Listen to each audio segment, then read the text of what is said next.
It is well. Okay. 1 Timothy chapter 2, from verse 1 to 2. Therefore, I exhort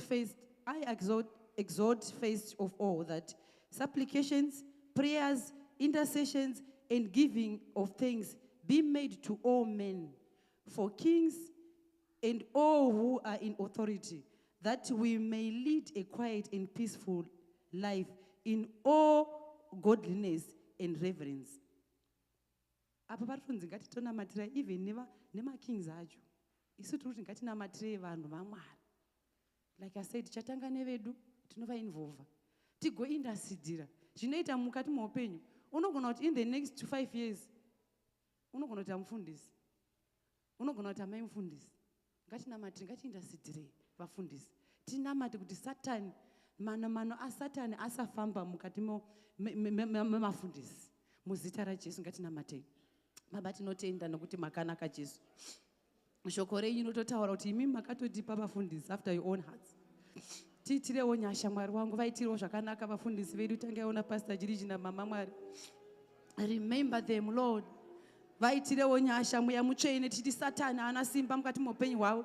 Satani haana simba mukati memereji yavo Mwari. Satani haana simba mukati meupenyu hwavo. Haana simba mukati meupenyu hwevana vavo. In the mighty name of Jesus Christ of Nazareth. Baba, makatuma vatumwa panyika pano. Makatuma maprophets, Lord. Makatuma mapastors. Makatuma ma-evangelists. Makatuma Mwari wangu mabishop. Kuti vazoisa shoko renyu panyika pano Mwari. Asi Satani aripo pakuda kukanganisa Jesu. Baba, tamira panguva ino Mwari. Tiri Satani haana simba she wangu. Satani haana simba baba vangu. Shoko renyu richaparidzwa Mwari. Shoko renyu richaenda kumberi Jehovha Mutsvene. Makanaka makatendeka Mwari. Zvamuruda kuti zviitwe panyika pano Mwari. Zvichaitwa Mwari wangu kupfurikidza nevafundisi Mweya Mutsvene. Taramba mweya kunyadzisawo vafundisi baba vangu. Taramba zvirwere kuvafundisi Jehovha. Taramba Mweya Mutsvene. Makanaka makatendeka Ishe wangu. Baba vangu tinotenda Mwari. Vachachipa shoko according to your will, Lord. Makarurama Mweya Mutsvene. Taramba mweya wekuti vafundisi vakompromise Mwari wangu. Baba taramba Mweya Mutsvene. Taramba mamarriages evafundisi anodhisiwa Mwari. Tiitirewo nyasha Mwari wangu. Rangarirai vanhu vaMwari Baba. Rangarirai varanda venyu Jesu. Rangarirai varanda venyu Mwari. Pavanomira Mwari wangu varangarirei Mwari. Pavanoita basa renyu Mwari varangarirei Jesu. Taramba Mwari, taramba mweya wekunyadzisiwa Mweya Mutsvene. Makanaka Mwari. Taramba mweya wepoverty kuvafundisi Mwari. Taramba mweya wekunyadziswa kuvafundisi Mwari. Taramba mweya wesickness kuvafundisi Jesu. Baba tinonamatira mweya wenyu Mwari. Ngautonge mukati meupenyu hwavo Mwari. Ngautonge mukati meupenyu Jesu. Vhangeri richienderera mberi Mwari. Zita renyu richikudzwa Mweya Mutsvene. Mwari makanaka imwe, Mwari makatendeka. Baba tinotenda Mwari. Tiri pano Mwari wangu, tiitirewo nyasha. Sumudzai varume nevakadzi Mwari. Vanomira nevaranda venyu Mwari. Sumudzai varume nevakadzi Baba. Vakomana nevasikana Mwari. Vanomira nevaranda venyu Mwari. Kuti shoko renyu rifambe mberi Jesu. Makanaka Mutsvene, makatendeka Mwari. Mune nyasha Baba, mune nyasha Jesu. Baba taramba mano aSatani Mwari. Taramba mano aSatani Mwari. Taramba Mwari, taramba muzita raJesu. Baba tinoti Mweya Mutsvene uyai mutonge. Baba vanhu venyu Mwari. Baba varanda venyu Jesu. Uyai mutonge mukati meupenyu hwavo Mwari. Taramba kuti Satani avatonge Mwari. Taramba kuti Satani aite zvaanoda mukati meupenyu hwavo. Murabarina baronda baro. Mutsvene makanaka Mwari. Mutsvene makatendeka Mwari wangu. Mutsvene mune nyasha Jesu. Rangarirai varume varanda venyu Jesu. Rangarirai varanda venyu Mwari wangu. Rangarirai varanda venyu Mwari we. Makanaka Mwari. Makanaka Jesu. Shoko renyu ngariende Mwari. Vhangeri renyu ngariende zvakanaka Mwari. Muchishandisa varanda venyu Mwari. Muchishandisa vafundisi Jesu. Taramba mweya kunyadziswa Mwari. Taramba mweya kunyadzisa vafundisi Baba. Taramba Mwari. Baba Mweya Mutsvene uyai mutonge. Mweya Mutsvene uyai mutonge. Dzika Mweya Mutsvene ubate basa. Dzika Mweya Mutsvene ubate basa. Dzika Mweya Mutsvene, dzika Mweya Mutsvene. Dzika Mweya Mutsvene ubate basa Mweya Mutsvene. Baba dzikai Mweya Mutsvene. Dzikai mutonge Mwari. Wewe muri mutonge Jesu. Wewe muri mutonge Baba vangu. uyai mumuritonge Jesu. Vhangeri risvike kwarifana kusvika Mwari, risiri compromise Mwari wangu, rakazadzwa nemweya mutsvene Mwari. Taramba madistractions anoitwa naSatani, taramba madistractions anoitwa naSatani kuti soko renyu rifambe Mwari. Taramba muzita raJesu mweya mutsvene. Makanaka, makanaka Mwari, makanaka, makanaka Jehovha, makatendeka, makarurama. Thank you nokurangarira varanda venyu mweya mutsvene. Muri mutsvene Jesu, muzita raJesu we pray. The devil is a liar. Hagumiri papo anoya kwauri. That's the other thing. Gore ino igora takati is acts of faith, and we've been believing God. Mwari, Mwari titiro zvakati, Mwari titiro zvakati, Mwari ndipewo mari, Mwari ndipewo murume, Mwari ndipewo mwana. My next prayer point ndeyekuti okay, tiri kuti hatisati chachibata, ko patiri kuchibata pacho, what's next? Patiri kuti okay, handisati ndaibata mari yacho, but Mwari pari kundipa mari yacho, because tinovimba kuti we've been praying, and ndinovimba kuti Mwari vakatotipa kare. Changosara ngoti tingochibata chete, and tiri kuti hatisati chachibata Mwari, patiri kuti patiri kuchibata pacho, what's next? Tinoramba here tichimunamata Mwari uyu, tinoramba here tichitsanya, tinoramba here tichishanda kumadhipatimenti kwatiri. Mwari wacho vandipa mwana nhasi wandiri kuchemera, ndinoramba here ndichiuya kuchechi. Mwari wacho vandipa pfuma yacho yandiri kuchemera, ndinoramba here ndichiuya kuchechi. Ndinoramba here ndichiita basa ravo, oro ndenda kutorwisana navo. Mwari ngavatiwanire nyasha panguva ino. Shoko ranototaura kuna Matthew 6 verse 33 kuti seek ye first the kingdom of God. Kuna Colossians 3 inototaura kuti set your minds on heavenly things. Set your mind on heavenly things, not on earthly things. What are heavenly things? Mwari pavari kundipa, handiri kuti Mwari ndipei, vandipa material things handiri kudacho. Pandiri kuti what about my soul? Ko pandiri kupuwa material things, pandiri kupuwa blessings acho, pandiri kupuwa mwana uyu, pandiri kupuwa murume wandiri kuchemera, pandiri kupuwa mudzimai wandiri kuchemera, pandiri kupuwa pfuma yandiri kuchemera. What's next? What's next? Toda kuti namatire mweya yedu tisabva pana Mwari. It's not easy. Munoziva zvinoitika pamba chimano kuti Mwari vanosumudza munhu, the next thing munhu uya hachanamati Mwari uya. Why? Satan is at work. Anenge akubatira zvaakubatira, but paunongopiwa naMwari paya uyu apinda futi auda kutora your soul now. Kana anga akubatira marriage, kana marriage yaita, the next thing akuda kubata uri moyo wako chaiwo. Toda kuchema kuna Mwari, toda kuchema kuna Mwari, because hazvitibatsiri kuti techinamata tichitsanya Mwari yawotipa, and then the next thing hatichanamati Mwari uyayo, then toendepi? Toda kunamata. Izvi hazvina kuti ndinozvigona, zvinotoda nyasha, because shoko raMwari rinotaura kuti by nature we are all sinners, meaning zvinhu zvakaita sena pride, zvinhu zvakaita semanyawika zvitorimo matiri. It's like war. Handisana mboona seed yehowa kumamisha uko. War unongotaimira panongonaya mvura, painongoti wa wotanga kutoti ndo zvaangofanana nezvinhu zvakaita sepride, zvinhu zvakaita semanyawi, kuonererwa. Kune kwakunongogona kumira kuti paunongochibata paya zvotanga kutomanifesta. But panguva ino Mwari watipa mukana uno, and I believe and we believe kuti zveshuwa tichachibata gore risati rapera. But kuti tisati tachibata ka, ngatitange tarimba munda wedu, ngatitange tagadzirisa our soul kuti panouya blessing ikai inouya. It's like ngatigadzire, Mwari ngavatitire like our life even like a good soul, kuti panouya blessing painomhara ka, ngaimhare pane munhu ane humility, ngaimhare pane munhu ana Mwari ane mweya mutsvene, akazadzwa nemweya mutsvene. Ukauya akamhara pane munhu akazadzwa nemweya mutsvene, kunyange iri mari yakaita sei, kunyange ari vana vakaita sei, kunyange chiri chii chaupo, kunyange iri mota chaiyo, you keep on worshiping God. Why? Because unozwa kuti it's one of those. Okay, mwakani mangu mapinda 1 million. It's one of those. You continue worshiping God. Toda kunamatira chimweya ichechi, like I said kuti by nature we are all sinners. Toda kuchema kuna Mwari, toda kuchema kuna Mwari. Asi ngatange taimbirwa song praise and worship, pane song yandakumbira kuti mundipire yokuti ndoda Mwari, toda Mwari. Mwari vanoziva kusasimba kwedu. vanotoziva kuti hatina kutoona kusimba. Shoko ranototaura kuti this is our last prayer points.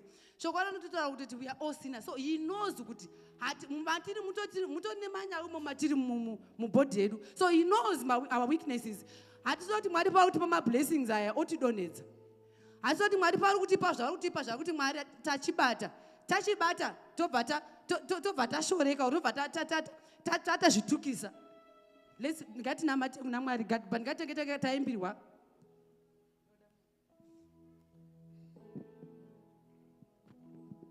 Mweya wangu unomuponesi ndakasunungurwa musunungu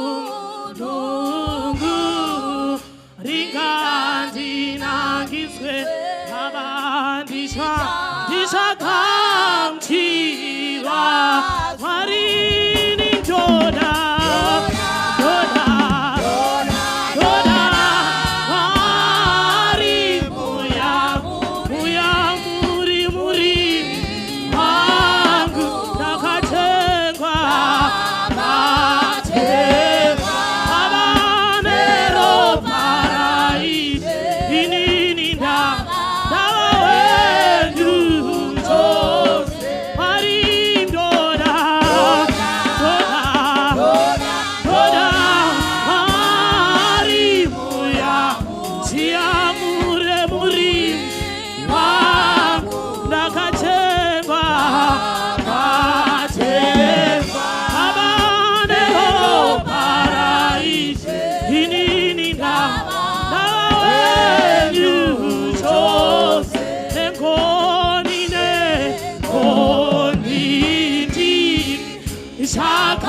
Shakamchirasi Abarudo Wako Wausunga Abamoyo Wakubato Ininindi Ishani Mane Amandoda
Ngatichembei mangwanana vanhu vaMwari.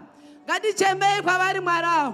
Kunamatira mweya yedu tigadzire nzira pana Mwari. Kuti pavari kutipa mablessings tichabuda mugwara ravo Mwari. Tega hatigone Mwari. By nature we are all sinners. Asi nenyasha dzavo Mwari. Mwari tiwandirewo nyasha mangwanana noJesu. Tiwandirewo nyasha mweya mucheni. Titirewo nyasha Mwari. Tanamatira mweya yedu Baba. Rangarirai mweya yedu mangwanana noJesu. Munoziva kusasimba kwedu Mwari. Munoziva kusasimba kwedu Jehova. Tiwandirewo nyasha. Tinotenda kuti Mwari muri kutipa Mwari. Asi pamuri kutipa Mwari, tachema ngatirambe chiri mamuri Mwari. Tanamatira humility Mwari. Tanamatira kuzvininipisa Mwari.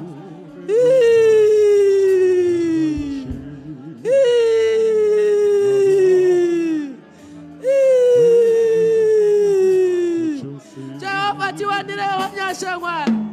Tinotya kurasika Mwari we. Tinotya kurasika Jesu wangu. Tinotya kurasika Mwari we. My blessings ayanga tunzira kutukiswa Mwari. Baba, my blessings ayanga tukisa kututukisa Mwari we. Tirangarire Jesu, tirangarire o Mwari. Tirangarire imwe muchene Baba. Tirangarire o Jesu, tirangarire o Mwari. Baba, titire o nyasha Mwari. Titongwe nemwe ya muchene Baba. Titongwe nemwe ya wenyu Mwari. Pamuri kuti unzira pfuma Mwari. Ngaiwe takazadzwa ne humility Mwari. Ngaiwe takazadzwa ne goodness Mwari. Mweya muchene tirangarire mangwanani ano Jesu. Titire wanyasha Mwari we. Titire wanyasha Baba we. Baba tinotenda Mwari. Nokuti pfuma yacho maakutipa Mwari. Nokuti chazo chakuchibata Mwari. Asi Mwari tirangarire o Lord. Remember our soul, Lord. Remember us, Lord. Remember us, Jesu. Titire wanyasha musatisiya Mwari. Tizakupurisa mweya muchene Baba. Titire wanyasha chichaita manyawi Mwari. Titire wanyasha tirambe tichikuna matai Mwari. Titire wanyasha tirambe tiri pasipetsoka dzenyu Jesu. Taramba kumera mapapiro Mwari. Taramba pride Jesu. Taramba manyawi Mwari. Tinochemera humility Jesu. Tinochemera goodness Lord. Tinochemera kindness Jesu.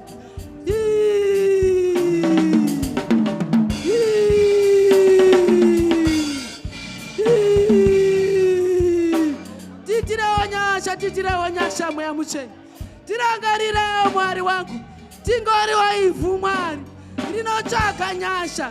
Nyasha dzokugara mamuri Mwari. Nyasha dzokuna matai Mwari. Nokuti ndimi munoziva kusasimba kwedu Mwari. Baba, tiri vatadzi before you Jesu. Taramba mweya kuzvikudza Mwari. Taramba mweya kuzvikudza Jesu. Taramba pride Mwari we. Tiwandire wanyasha Baba. Tiwandire wanyasha Jesu. Titire wango ni mweya muchene. Titire wango ni Baba we. Makanaka mweya muchene. Makatendeka Mwari we. Baba, takuzogarika panyika yevapenyu Mwari. Takuzotya zvakakora zvenyika ino Mwari. Asi tanamata Mwari kuti patiri kugarika Mwari. Patiri kudya zvakakora zvenyika ino. Ngatizviite takazadzwa nemweya muchene. Ngatizviite tiri tine humbleness Mwari. Ngatizviite mweya muchene muni matiri Mwari. Taramba kutongwa naSatani Jesu. Taramba mweya wepride Mwari. Taramba mweya kuzvikudza Mwari. Taramba mweya kunamomera mapapiro Mwari. Tanamatira humility Jesu. Tanamatira goodness Jesu. Remember us Lord. Remember us Jehovah. Muchene makanaka. Remember our soul. Remember mweya wedu Mwari. Rangarira mweya yedu Jesu. Rangarira mweya yedu Mwari. Rangarira mweya yedu Jesu. Tizanete kuita basa renyu Mwari. In season and out of season. Tinotenda tinovonga mweya muchene. Muzita ra Jesu tanamata. Amen.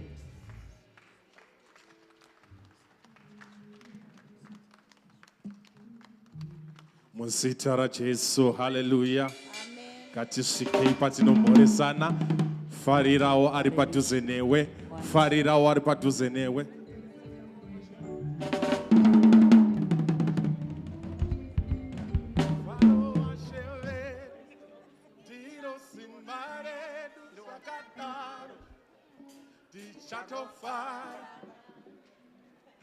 Mfaro washewedu ndiro simba redu zvakadaro tichatofara.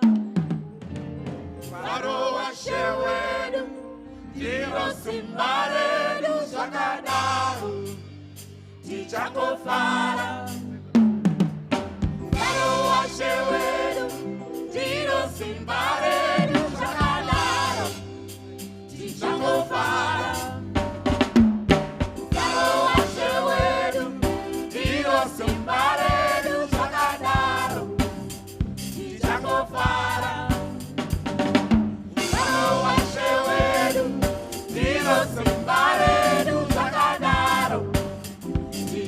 Fire.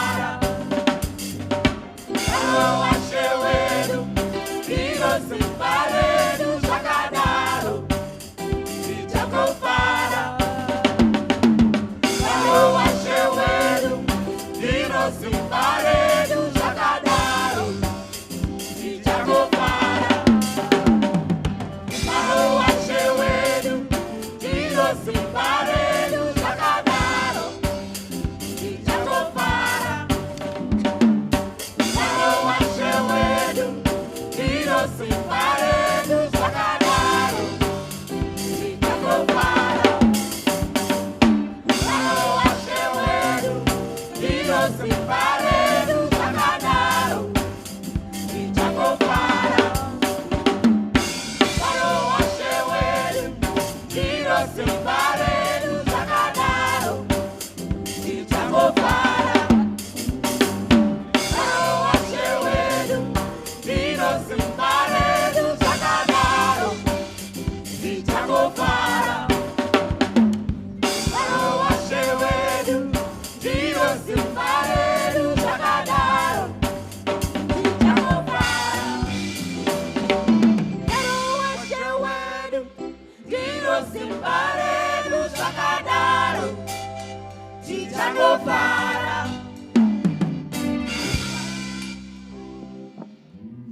Lungisa indaba yakho noJesu. Manje, khona manje. Lungisa indaba yakho noJesu. Manje, khona manje. Lungisa indaba yakho noJesu. Manje, khona manje. Lungisa indaba yakho noJesu. Manje, khona manje.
Now we need to go crazy. Now we need to go crazy. Are you ready to go crazy for Jesus?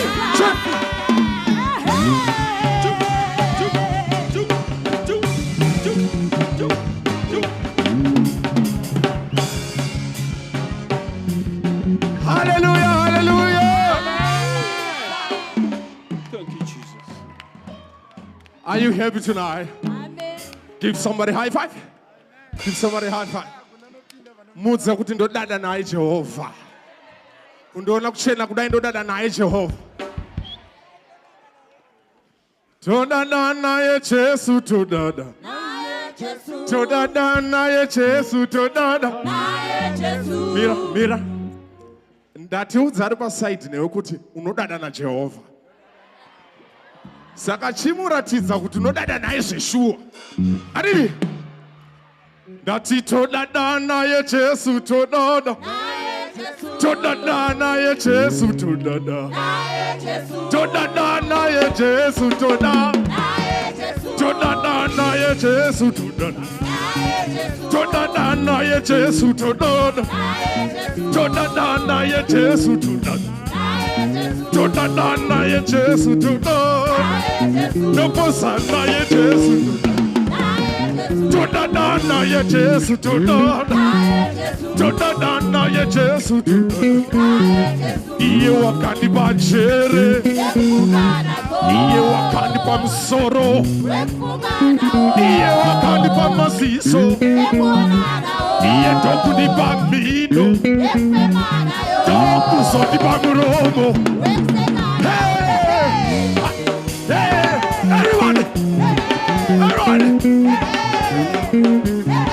Moko kula Jesu. Moko kula Jesu. Moko kula Jesu. Moko kula Jesu.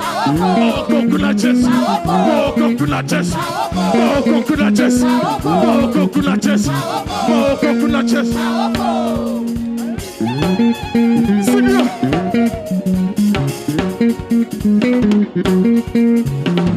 Nunca vai ficar com ele.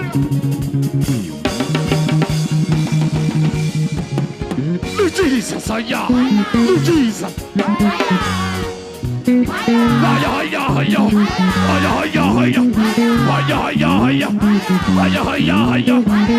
Right. Slow down exercise, honey. Are you ready? Are you ready? Are you ready? Are you ready? Fica joy viaco. Fica joy viaco iwe. Fica joy viaco card. Fica na jive yako. Fikirira watimona. Ano makwandie anopura. Shikaku makazi wa unepura. Ano makwandie anepura. Shikaku makazi wa unepura. Ah, ano makwa. Oh, shikaku makaiwe. Satani akumaka. Makaiwe. To the left, to the right, to the left, to the right, to the left, to the right.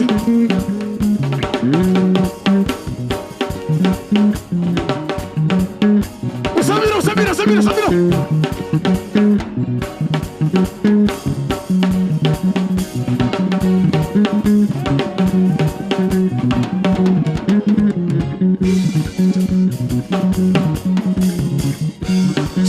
Chakangwara Satani.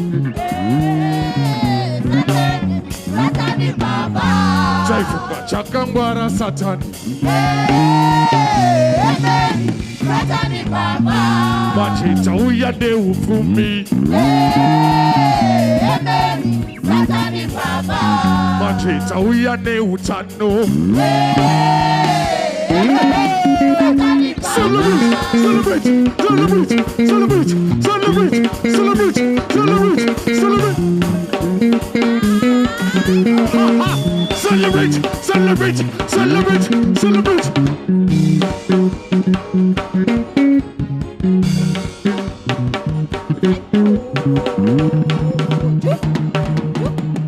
Dana ya Jesu Jordan. Dana ya Jesu Jordan. Dana ya Jesu Jordan. Dana ya Jesu. Hallelujah. Wananga ngaimu kando farira sosterekiso.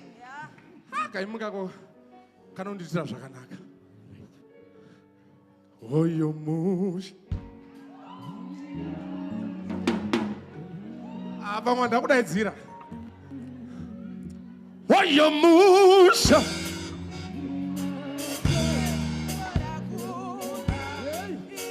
Aula kundinzwa. Kuchengeta. Iba poso. Oyo musha. Diri wase. Jona. Tichegete. Nokuita. Oyo musha. Musha. Jona.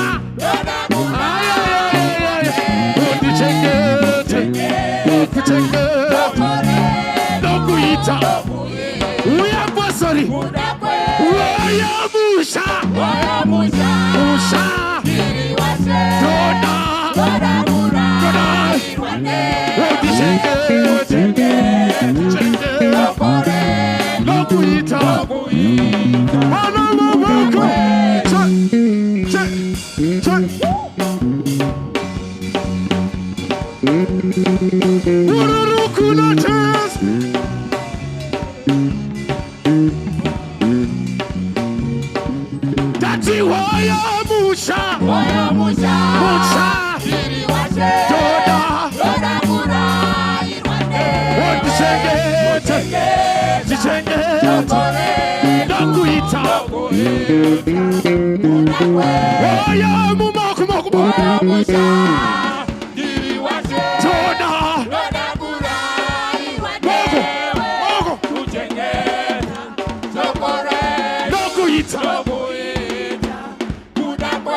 Jona. kuche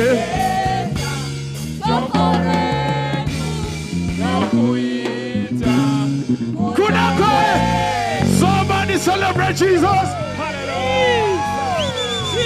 Wasika kumba nenyasha dziri pano unongozvinga kuti Messiah, Messiah, Messiah, Messiah, munosha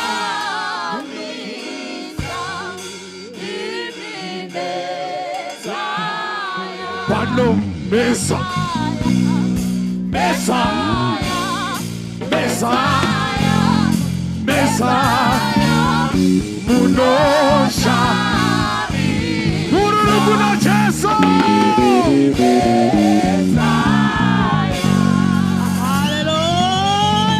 Hallelujah. Jesus, hallelujah. Makanaka, makanaka, makanaka, Jesu. Tinosimuza maoko torumbiza toti makanaka Jesu makanaka makanaka makanaka Jesu hey yeah tinosimuza maoko torumbiza toti makanaka Jesu makanaka makanaka makanaka Jesu na maoko torumbiza makanaka Jesu makanaka makanaka makanaka makanaka Jesu tosimuza maoko torumbiza toti makanaka Jesu Jesu makanaka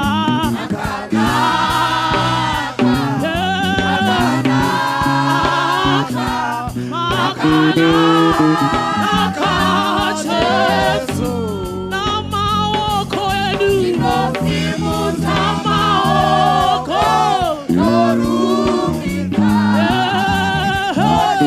makanaka Jesu nasi tinotenda tiri kutenda Mwari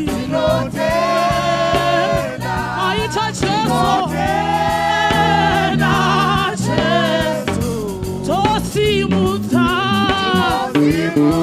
maoko torumbiza asiwona nasi tinotenda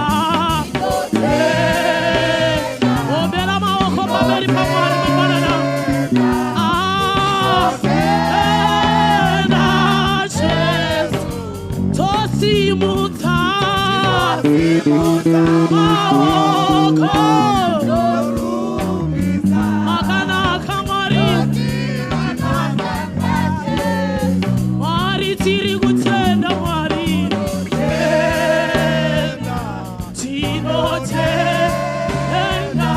tinotenda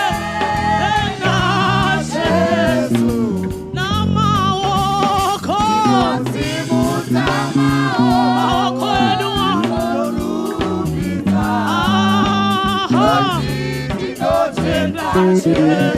chiboroera Mwari maoko mangwanana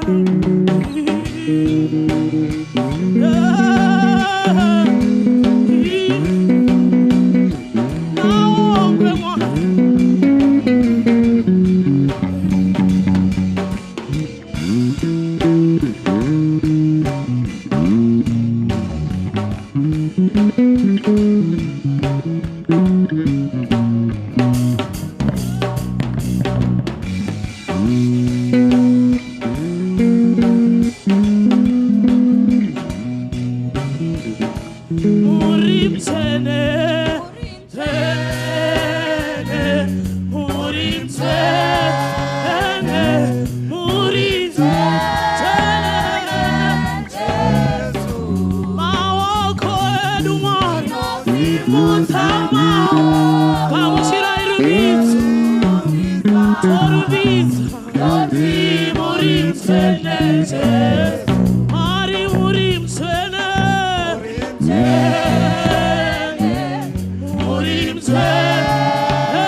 Tinosimuta sitare nyumani Tichitenda kunaka kwenye cheso Mangwana nano kamushira yorumbito tenu Tachenda kunaka kwenye nyumani Taona usene wenyu changamire Mwariwe tasimuta maoko enu Kutorera virine kukutwa mangwana nano Taona shakakotera changamire Kuchimimoka uremeketswe Makanaka cheso Makanaka, Mari Makanaka. Manganano, we worship your name, Jesus. We glorify your mighty name. Musita Cheso. We give you all the honor, Jesus. Masita Cheso. Hallelujah. Hallelujah. Hakuna hama kupinda Cheso. Hakuna.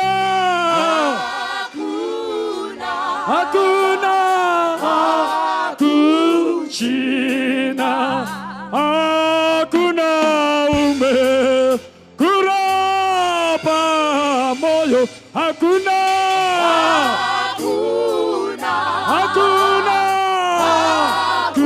kuchina, iwaja sani, shangani,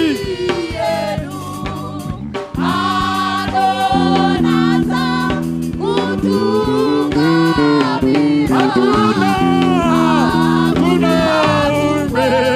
kupinda, hakuna kuchina, iwacha sonia, shangari, anona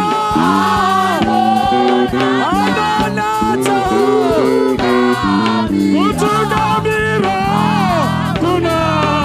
ombera mawako wako kuna Yesu. Hakuna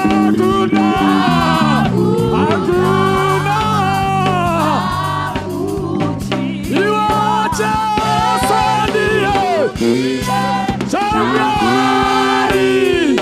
Shangari aduano anana tagu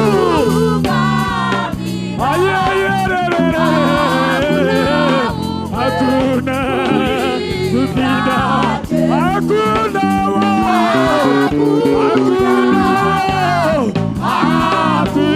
kuchina, hakuna kukuru sema, hakuna kuchina, iwe hakuna kuha tisinga woni, hakuna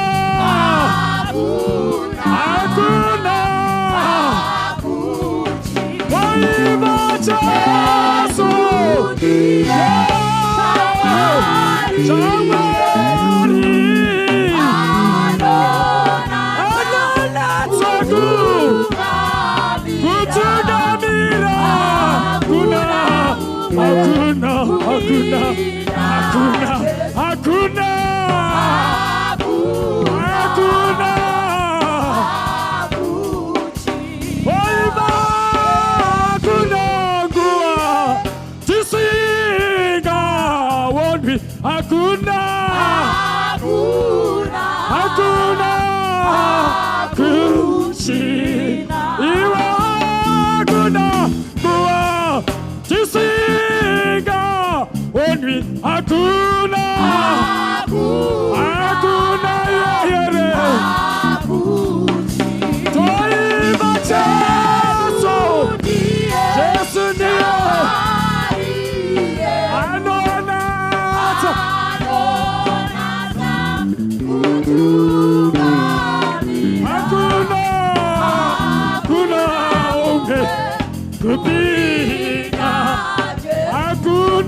Paulo famano kutungamira.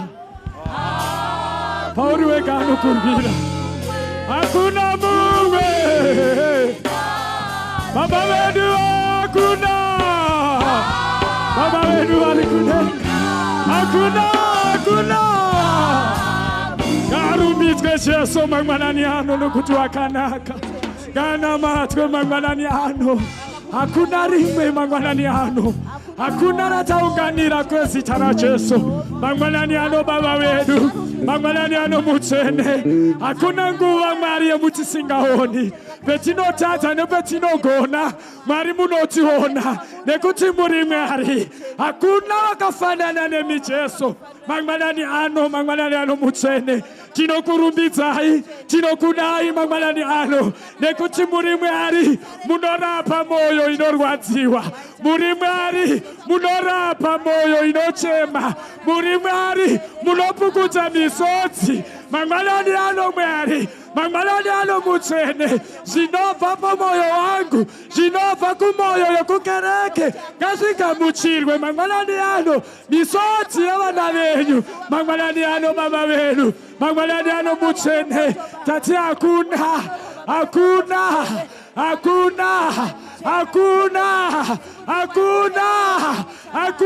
nasita.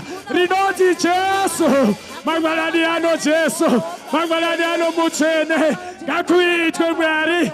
Kuna kwenyu mangwanani ano. Moyo yewanorwadziwa. Moyo yewakapudzika. Mangwanani ano. Tirikuti hakuna mumwe anorapa moyo. Hakuna mumwe muchengeti. Kunze kwezita renyu. We glorify as we worship you.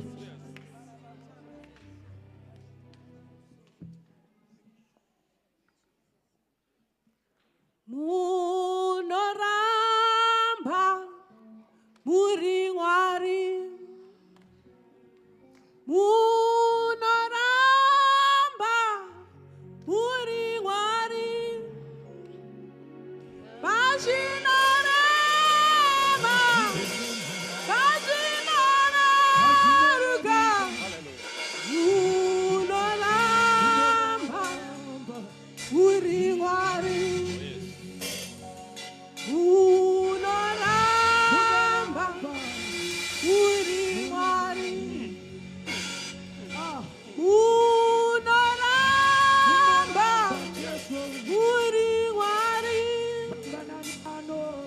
bazvinoreva,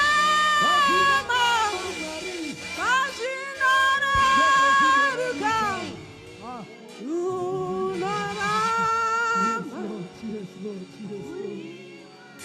munoramba, munoramba, munoramba muri Mwari, munoramba, munoramba muri Mwari, bazvinoreva, bazvinoreruka, munoramba muri Mwari, munoramba, munoramba muri Mwari, munoramba, munoramba muri Mwari, bazvinoreva,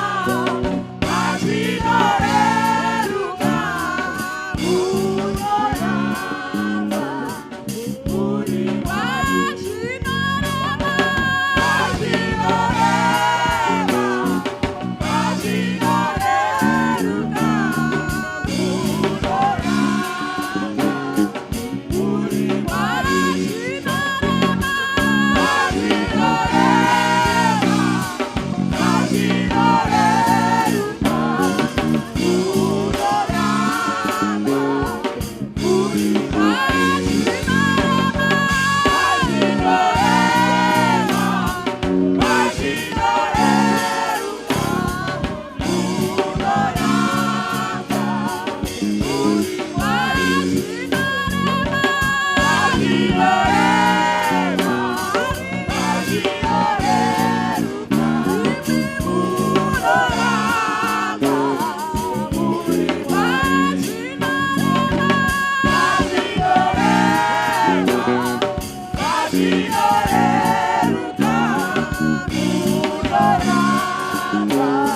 muri Mwari, bazvinoreva, bazvinoreruka, munoramba muri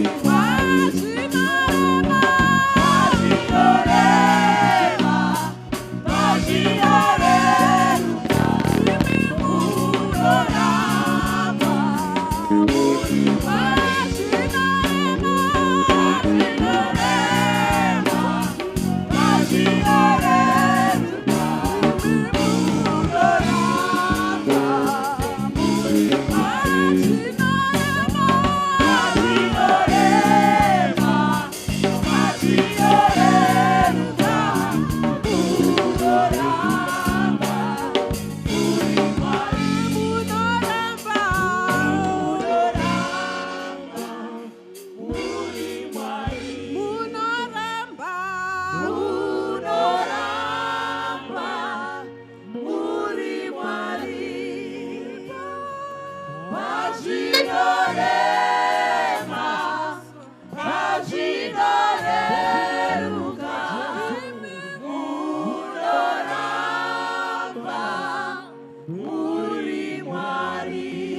Hallelujah.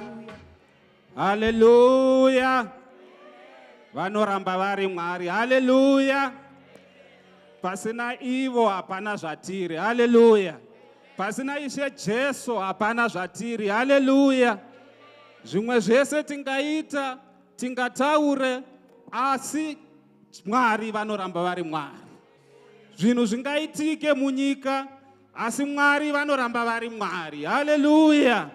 Panguva ino ndoda kuti timugamuchire iye atiunganidza pano nhasi. Hallelujah. Ngatigamuchirei Mweya Mutsvene muzita raJesu. Amen.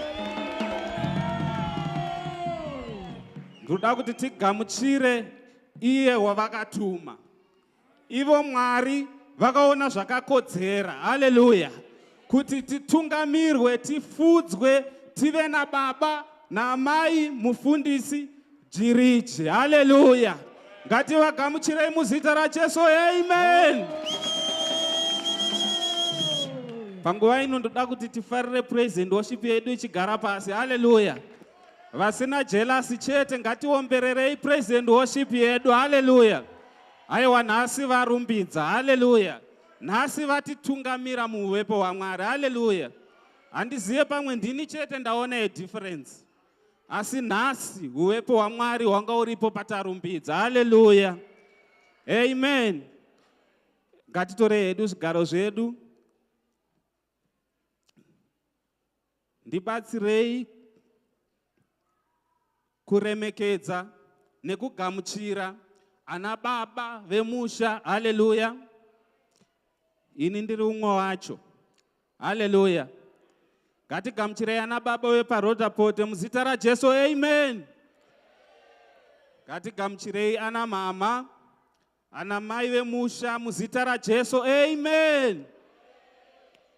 Toda kuti tigamuchire mayouth edu, kereke yamangwana.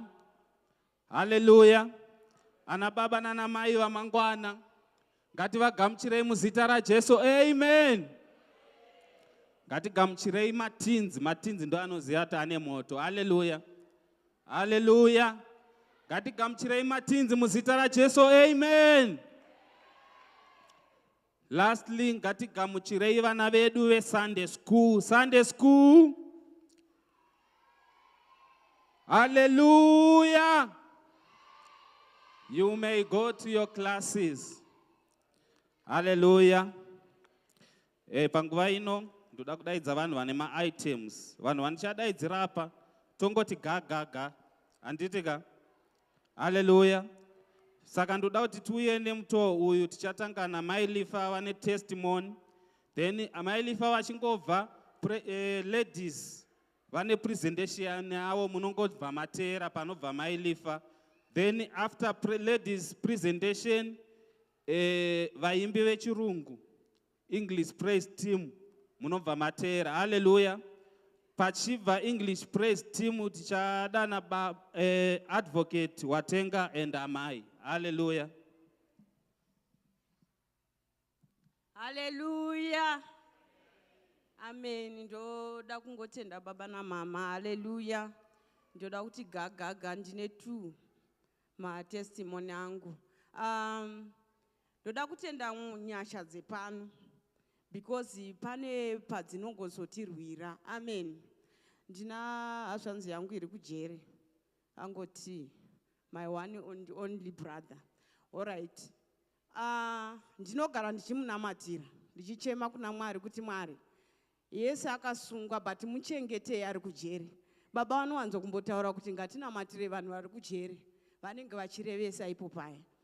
One of the days, kwachaenda kunovaona vakati, baba lifa musi wamakabva pano iri Saturday, iri Sunday. Ndakasara ndikaatakwa. Pane mukomana muSouth African aingonditarisa. Kwai chingonditarisa nerimwe ziso randandisinganzwisisi. Kwai one day musi iyeye inobva angozoti uri kunditarisirei. Angoti vakati, iwe ndiwe uri kutonditarisa, ini handambotokutarisa. Kwai akachibva atonyarara akadero, but hanzi maziso ake anga enga. Saka hanzi mujere momo mune matoilets ari nechinhambwe. Paakaenda kutoilet, mukomana uya achibva amutevera. Amutevera iye hasi kumuona. Akangozomona akumudana amubudisira banga, atorisvitsa padumbu. Saka ari kuti hamene kuti simba ndakariwa nepi. Achibva apingira mukomana pasi. Achisimuka ipapo, achibaya futi, achida kubaya futi, achibva amupingira pasi. So ndopa vamwe vacho vakazonzwa noise.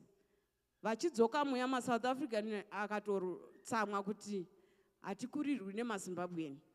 Kwai zvisinei vekuLesotho varimo vakati munhu anongobata trust. Vanhu vese vekuMalawi nevamwe vese vakati anongobata trust munoita hondo.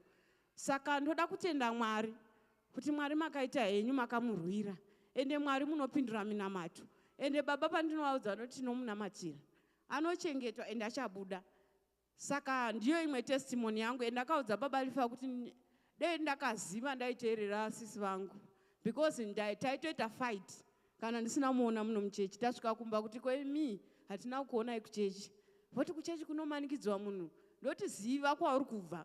Munhu ngaazive kwaanobva. Saka ndoda kungotenda Mwari nenyasha idzodzo.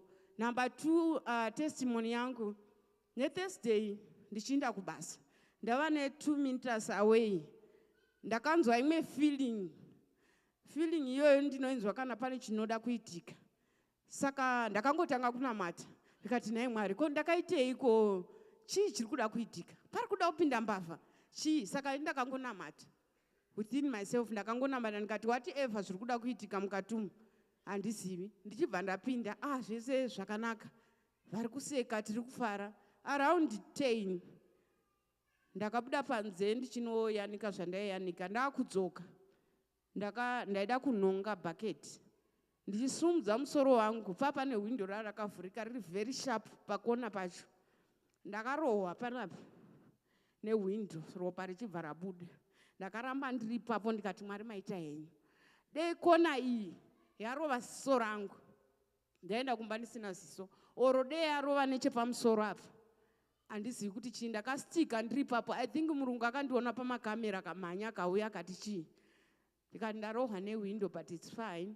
Rega ndimboisa maeyes ndione kuti zvinoita sei. Ndichisvika kumba baba vekwangu ari kutofara ndikati muri kufara. Musikana ainga achatouya asina ziso pano. Kukaichi chaitika. Saka netestimony yangu ndiri kuda kuudza umwe mutendi kuti pano patouya kuno kuchechi hatiuye kuzonamata. Dzimwe hondo dzinorwirwa muprayer. Kutotanga muprayer room intercession. Pano pacho indiri munhu awokufara asi kana tasvika panyaya dzekunamata. Ndatoudza mai vangu ndichinzwa yowe ndadzoka Mesina ndikati munoenda kuMesina musina kuudza prayer ori yayo yekumba kwenyu kuti ndiri kufamba zvinofamba sei.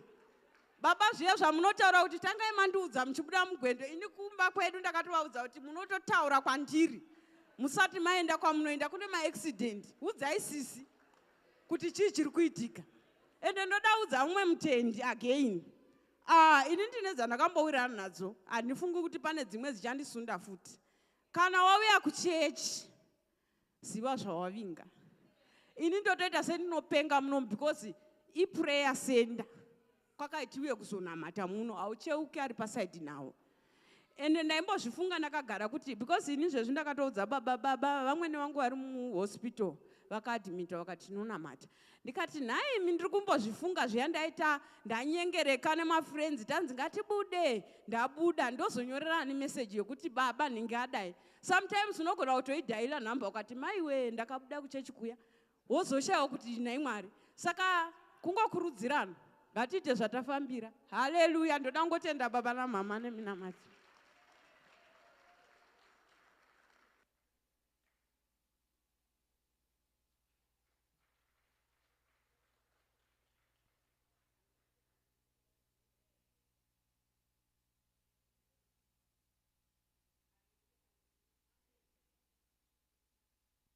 Haleluya, haleluya. Ndakamirira madzimai. Tinoda kutenda. Toda kutenda mama nechiitiko changa chiri pakati pedu nezuro. Munoziva ndakadzidza chimwe chinhu kuti pano pakereke pane rudo. Pakuchinjana kwatakaita magifts. Zvanga zvisina kuti ndeve kunorth of Ondekasi here, ndeve kuSuwanavhiri here. Tese tanga tingori chinhu chimwe chete mufungi. Uchitopanana newausati wambotaura naye. Ini kutaura chokwadi mai vakandipa gift ka handina kutombodzonzwa zita ravo kuti vanonzi mai ani. Asi nerudo irworwoka tinongotenda Mwari zvakadaro. Tichida kutenda mama again. Vanenge vaine maprogram akawanda senge nezuro pacho ipapo ka vanga vachimhanya vachiita sei. Asi vakakwanisa kuuya kuzova nesu patime iyoyo. Vanenge varipo, she is always there for us. Kunyangwe tikati kumasingles tinawo, kunyangwe ukanzi kuSunday school chaiko, vanenge variko. Saka with this token of appreciation from ladies department, toda kungotenda tichiti mama itirwai zvakanaka, Mwari varambe vachikupfudzai mberi.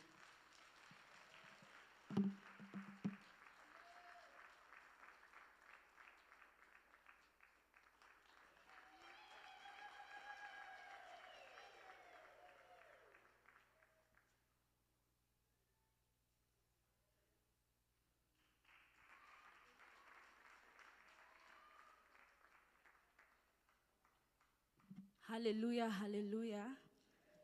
We have an item for you guys today.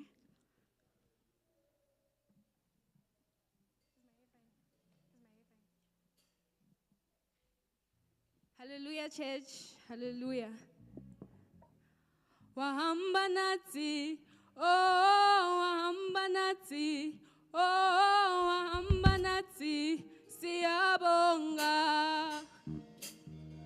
Wahamba nati, oh, wahamba nati, oh, wahamba nati, siyabonga. Wahamba nati, wahamba nati, oh, wahamba nati, oh, wahamba nati, siyabonga. Wahamba nati, wahamba nati, oh, wahamba nati, oh, wahamba nati, siyabonga. Siyabonga ye, siyabonga ye, siyabonga ye, siyabonga kwenyama, siyabonga ye, siyabonga Yesu, siyabonga, siyabonga ye, siyabonga ye, siyabonga ye, siyabonga kwenyama, siyabonga ye, siyabonga Yesu, siyabonga. Wahamba nati, wahamba nati, oh, wahamba nati, oh, wahamba nati, siyabonga. Wahamba nati, wahamba nati, oh, wahamba nati, oh, wahamba nati, siyabonga. Siyabonga ye, siyabonga ye, siyabonga ye, siyabonga kwenyama, siyabonga ye, siyabonga Yesu, siyabonga. Aibo, aibo,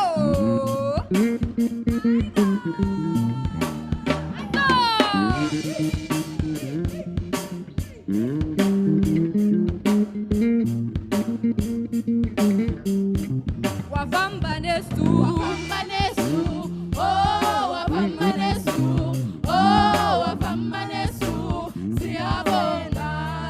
Wavamba nesu, wavamba nesu, oh, wavamba nesu, oh, wavamba nesu, tinotenda, tinotenda ye, tinotenda ye, tinotenda ye, tinotenda Shona, tinotenda ye, tinotenda Yesu, tinotenda.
tinotenda Yesu, tinotenda.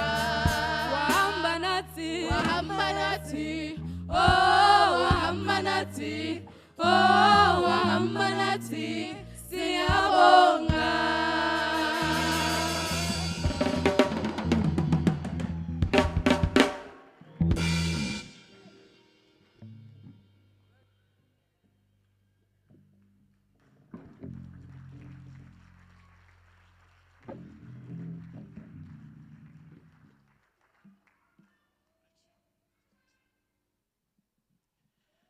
Amen, church.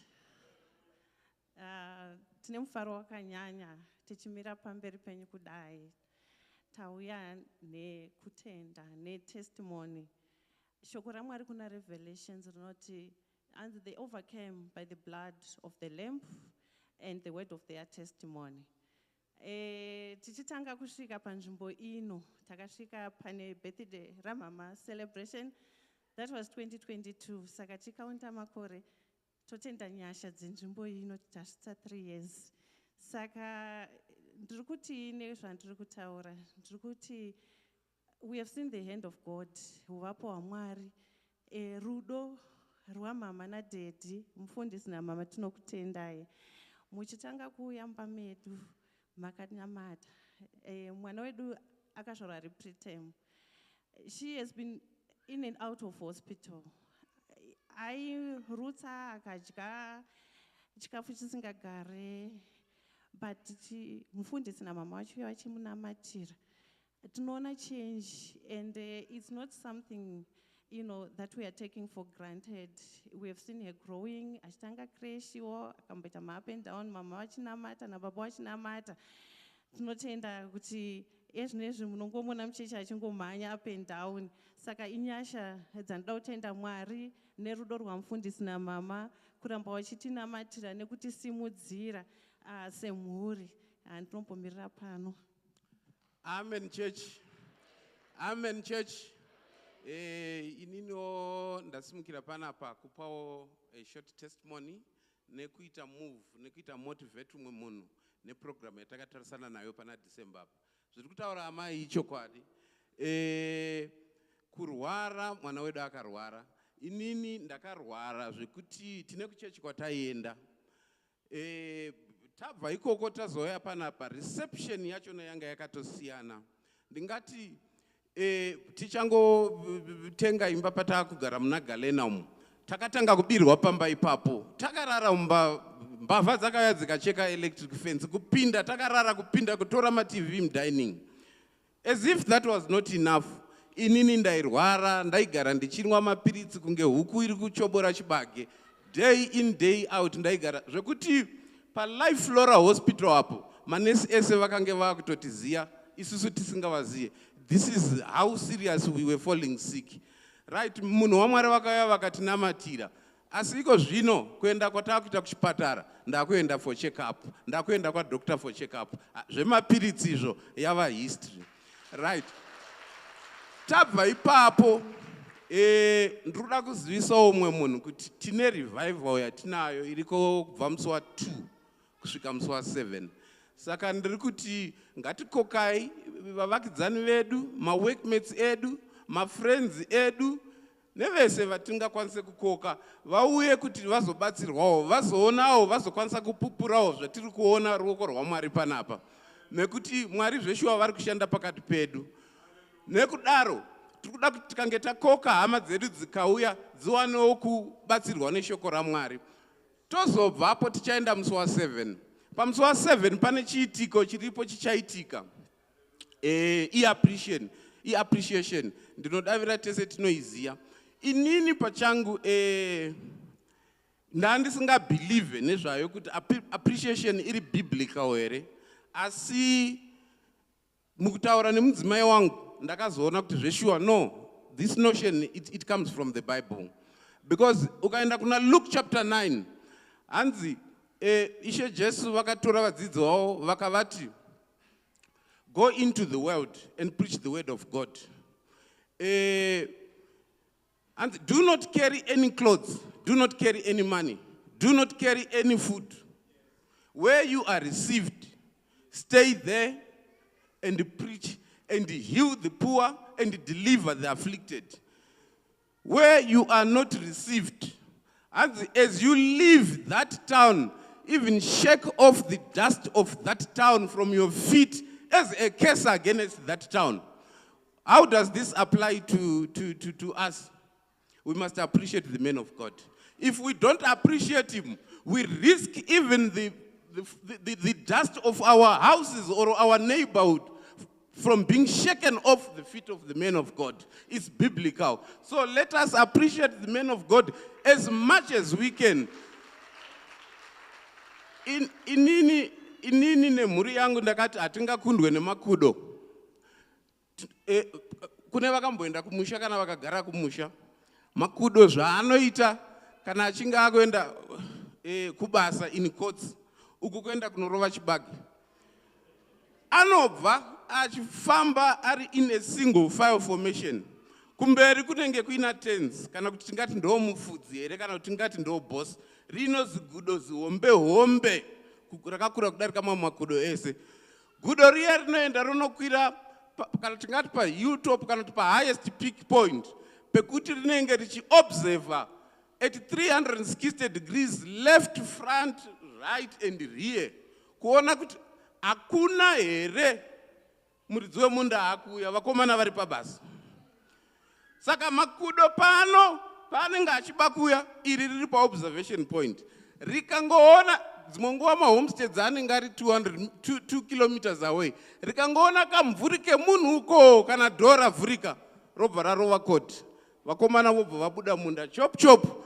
Asi vachibva kuya vanoenda neappreciation kuna tens, vanoenda vakabata appreciation, vanonopa master appreciation nekuti the master was observing, was waiting for them whilst they were working. Ko chinozoitika chii makudo akarega kuno appreciate master vanoti okay mangwana andei vakomana hamuiziye reken vakomana hamusati marohwa netsvimbo mugodzi. Saka ndiri kuti nini nemhuri yangu takawirirana kuti we are going to appreciate man of God this come 7 December. Kana taimboita mafanis, that was that. Come 7 December, hatingakundwe nemakudo anoziva kuappreciata. Kumabasa kwedu tinoiti inonziyo digmas operarius su mesidus as. It means every laborer deserves his wages. Tikaenda futi kuna Mark 7. Anzi Isha Jesu, he was very hungry. He was coming from Bethany. And he saw a fig tree. The fig tree had fresh leaves. But there were no figs. And Jesus cursed that fig tree. And he said, may no man ever eat a fruit from you. But we are saying, ko fig tree yakakanganisa chi, because yanga isiri season ema figs. Yanga isiri season ema figs. Saka yakakeswa kunzi, may no man ever eat a fruit from you. Why? Bethany did not appreciate the man of God.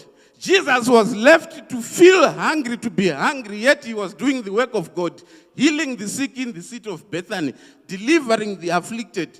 Second, Isus as Rudaport, let us not be like the city of Bethany. Let us appreciate the man of God.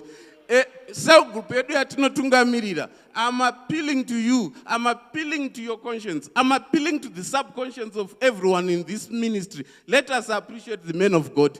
Let us not take chances with the man of God. Because if we do that, if Jesus Christ could curse an innocent fig tree whose time for fruits was not yet ready, but it was cursed, because the people of Bethany, the city of Bethany, did not appreciate the man of God. Jesus was healing people in Bethany, but the city of Bethany did not feed or did not appreciate. That's why Jesus Christ was hungry. Second, as we close, let us appreciate the man of God. Let us do everything in our power to appreciate the man of God. Come the 7th of December, that end.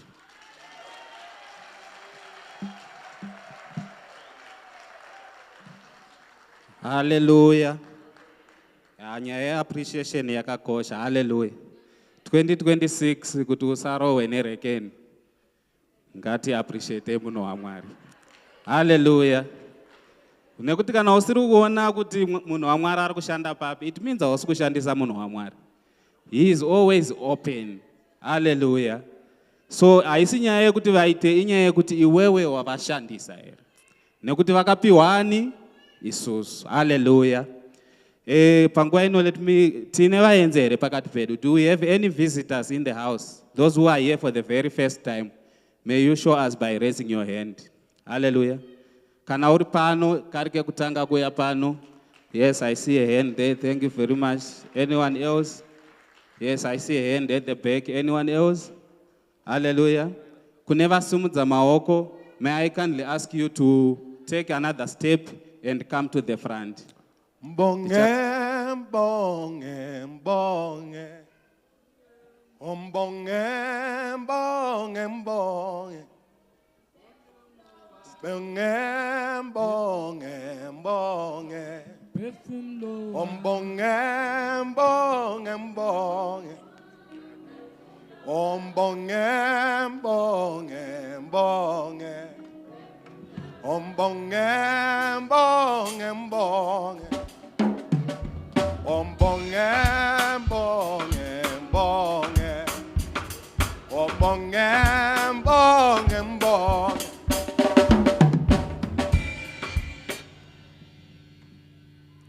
Hallelujah. Do we all understand, Shona? Okay. Tinokutendai nekutishanyira. Ndichakumbira kuti muzvi-introduce, mutiudzewo kuti kutishanyira kwamaita mangoshanya zvanhasi chete here kana kuti mauya zvachose. Vepano hanzi vanowanzofarira kuti mauya zvachose. Asi kana mashanya musatye kutaura kuti mashanya. Hallelujah. So muchazviintroduce nemutoo. Indinonzi Baba Chigwada, ndinopindira pano pasi pababa namai Jiriji, ndinogara muno muRoadport. Saka ndichakumbira mungotiudza kuti ndimi ani, muri baba here, muri amai here, muri mukoma here, kana makokwa nani, kana maya zvachose mongoti maya zvachose, kana mashanya mongoti mashanya zvanhasi chete. Hallelujah. Hallelujah. Indoitwa mai Junior. Ndiri munin'ina wamai Kubari. Ndangovhakachiona wakoma wangu kuti gai ndimbonoona. Ndichaona kana zvanya ndafadzwa muchangoona ndichiuya every day. Hallelujah. Hallelujah. Amen. Ndinokwazai mose muzita raJesu. Amen. Ini ndinonzi mai Tamira Nashe, ndiri sisi wamai Chimbi. Ndayozobata nemi musi waranhasi and ndogara kuKresta. So yeah, ndinovimba kuti ndicharamba ndichiuya ndikawana mukana. Amen. Amen. Amen. Ini ndinoitwa mai Tinotenda. Ndakokwa namainini vangu mai Wadi. Ndangoshanya ndinogara kutembisa. Amen church. Noitwa Baba Junior, ndogara Randfontein. Ndingati ndauya pano ndogara ndichitaura nemuzukuru wangu my Destiny naBaba Destiny and Destiny. So ndogara ndichifona, always ndichifona Destiny, especially maSundays. Ndogara ndichitonakirwa ndichifarwa nemachinda. Iyo ndodzoti andiri kuchechi. Svika ndasvika pazuva ranhasi ndikamudza kuti ndiri kuya kuchechi. Handakana kubhiliva kuti ndichange ndiri pano. So ndinotarisira kuti panichabva pano ndichange ndine result yekuti ndicharamba ndichiuya kana kuti ndichaita sei. Amen. Hallelujah. Hallelujah. Tinokutendai. Mapepa amapiwa anotaura nezvekereke yedu kuti tiri anani, tiri kubva kupi, kana muchafila pane pekuti munofila, kana mapedza kufila munokwanisa kupa maasha oro panozopiwa offering munogona kuya muchikanda muoffering basket. Hallelujah. Panopera service tichakumbira kuti musangane nasecretary wekereke yedu anenge aine message yaroda ngokupai inobva kune vafundisi vedu. Munosangana naye pane masofa apo pakanzi connecting lounge pachapera service. Hallelujah. You may take your seats. panguva ino regai ndisiyire nguva kuna sekretari wedu vatipe zviziviso zvesvondo.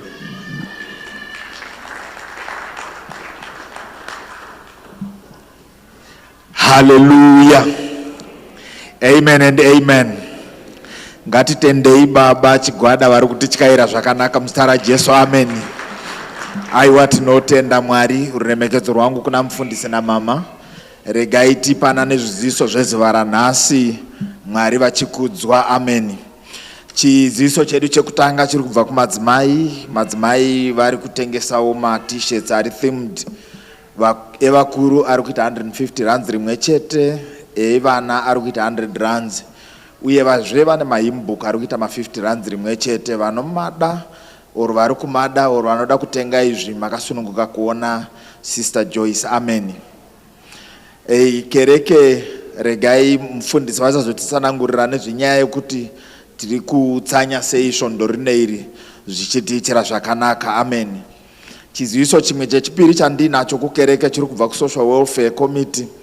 Vari kutizivisawo kuti ivo their Christmas hamper drive is still open to those who still want to partner navo. Please note that our last day of honoring all the pledges is next week, musi Sunday. Kurava kuti musi Sunday kana wakapledger by next Sunday you must have honored your pledge. They also require the pledge forms that were handed out to be dropped at the social welfare desk. Kumashure uko vanhu kukutendai zvikuru, especially munhu wese ari kubatirana nechirongwa ichi zvichingoita zvakanaka. Amen. Vatendi tiri kuyeuchidzwa kuti tine baptism svondo rinouya musi wa9 November. Vose vari kuda kubhabhatidzwa muri kukumbira kunyoresa mazita enyu kuna Sister Enes kumashure uko. Hallelujah.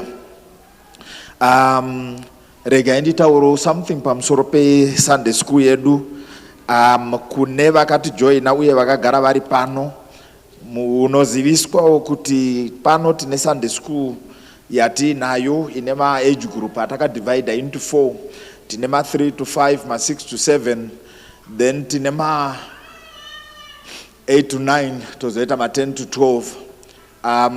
Mpicture wamuri kuona uyu ndezvinenge zviri kuitika umo mukati umo. Muna Sister Fadzwa vachitamba nevana vavo ma-10 to 12. Iri temhiri parakangondoonawo ndangopinda ndakanongedza chifoni, vese ndokubva vangotarisa vakaningirikina. Ma-6 to 7 varinge vaine muklasi yavo iri paseri papa. Tineozve timu redu rechidiki rinongoziva zvekukarakara chete, iro riri ma-3 to 5. Vana ivava vanotiitira zvakanaka, vane mufaro muhombe. Tozoita ma-8 to 9 vanenge vari pakona apa na Dox Banda. Ndofunga pandati 8 to 9 mangoona vana vanhu vamwe vacho varipo kuti ma-8 to 9 zveshuwa nevamwe vari izvozvo tinozvitendera kuSunday school. Tinana sisi Anashe charakupa vanotera sisi vavo ikoko. Tine dzimwe I'm sure avo ndi mwana kwamakanda anenge achitera mukoma vanenge varipo matifadza ikoko. Saka tinovatendera hedu kuti vangotamba. Hama Munashe, ndiri kuti pandiri kupisa mapicture aya ndiri kuti pano tine Sunday school iri vibrant. Mwana wese ari 3 years and above ngaaende kupi? Ngaaende anotamba nevamwe. Pandakatora picture iyi pane vamwe mama vakanga variko kuSunday school nekuda kwemwana wavo vachiita kuti ajairire kutamba nevamwe. Amen. Izvozvo tinotozvikurudzira kuitira kuti vana vedu vajairire kutamba nevamwe vana. Ngativaendesei kupi? kuSunday school vatambe nevamwe vana. Zvinotiitira zvakanaka kana takuningirike navanava. Tinoziva kuti vana vedu vane different levels of energy. And I remember ndichitanga pano tiri kugara juko tatina mukoma Munashe vari kuridza madrum mazuva anaya vairova zvokuti du.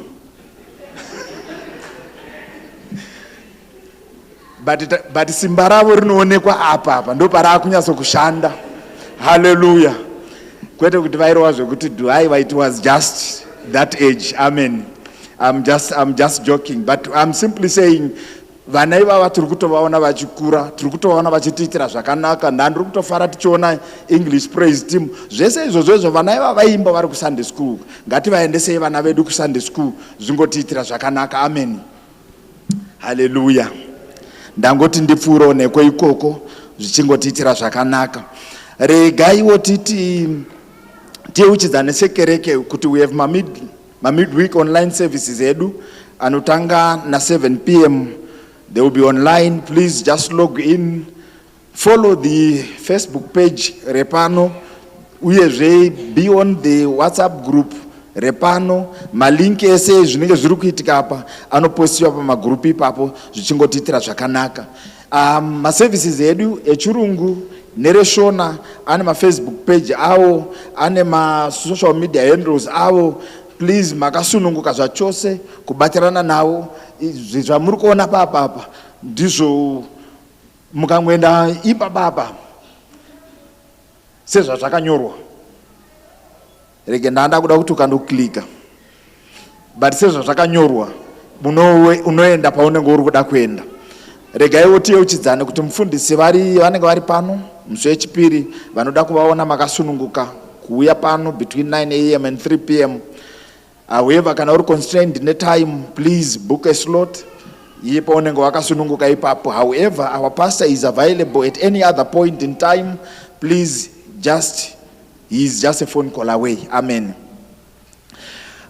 We encourage every member to invite a friend, invite relatives, invite colleagues. Let's grow together in faith. Bring someone this particular coming Sunday. Amen. Ndikukumbira vaenzi vese all visitors musangano oneni pa connecting lounge apo ndingokupai message inenge yabva kumunhu waMwari naye just for a minute or two kuti zvitiitire zvakanaka. Vatendi tiri kuyeuchidzwa kuti mwedzi wedu wapera. Batiranawo naso group leader wako maringe nemission house zvichingotiitira zvakanaka. Regai nditiyeuchidzanawo zvakare kuti pano tinobhadhara zvipo nezvegumi. Patinenge tiri kubhadhara zvipo nezvegumi takaitirwa zvakanaka pano. It's easy to actually honor the Lord with your substance. It's very easy. We have got 4 ways of doing it. You can actually transfer into the church account. The account number is there. You can go kumashuroko kune speed points ariko. You can swipe. Unogona kuya nechipo chacho pano or unogona kuita my ATM deposits. Regai ndidzosere nguva kuna baba Chigwada naye Mwari vachingokudzwa tichitenda Mwari nezvavari kutiitira. Amen. Hallelujah. Chatsvuka chikakwata. Ndibatsirewo kugamuchira musikana naye. Hallelujah. Kune akagamuchirawo shoko pandakarisvitsa vakazovawo mai Chigwada. Hallelujah. Help me acknowledge my beautiful wife mai Chigwada. Hallelujah. Nevana vedu vatakaropafadzwa navo vairi Chloe Chigwada and Taylor Chigwada. Hallelujah. Panguva ino takasimuka tese. Regai tichisiyira nguva kuna baba wedu mufundisi Jirichi.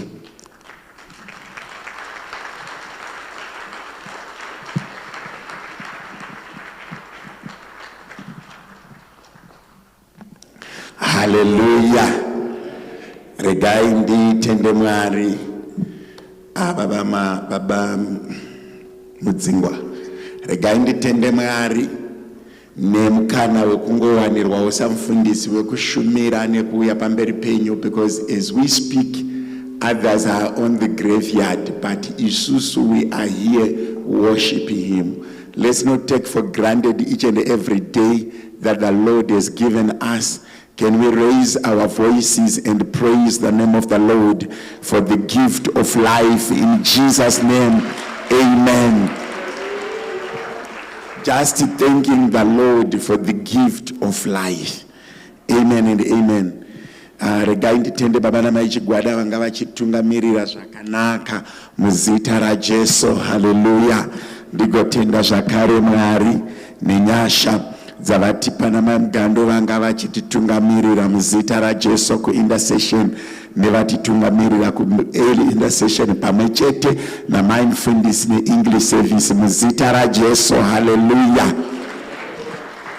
Today I've got a special message to you as I preach. I'll try to do it in a very calm way. I'll try by all means to say it in a very calm way when the time to preach comes. I've got a special message that does not need emotions. That means God wants to communicate to us. God needs to remind us something and say something to us. There's a song that I want the praise team to sing. I'm not sure kuti ndinogona kuibuditsa here mazwi ayo, but to raise our voice to you, O Lord.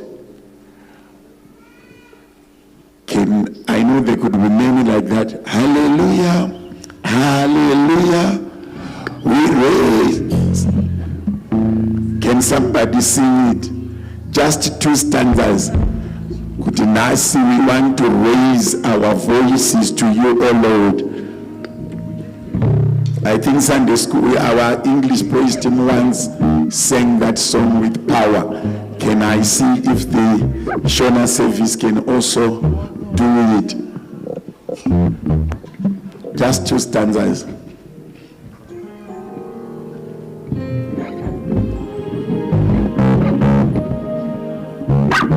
We give you all the praise. We give you all the honor. You alone deserve it. We give you all the glory. We give you all the praises. We give you all the glory. You alone deserve it. We give you all the praises. We give you all the glory. You alone deserve it. Hallelujah. Hallelujah. Hallelujah. You alone deserve it. Hallelujah. Hallelujah. Hallelujah. You alone deserve it. We give you all the glory. We give you all the praise. We give you all the glory. You alone deserve it. We give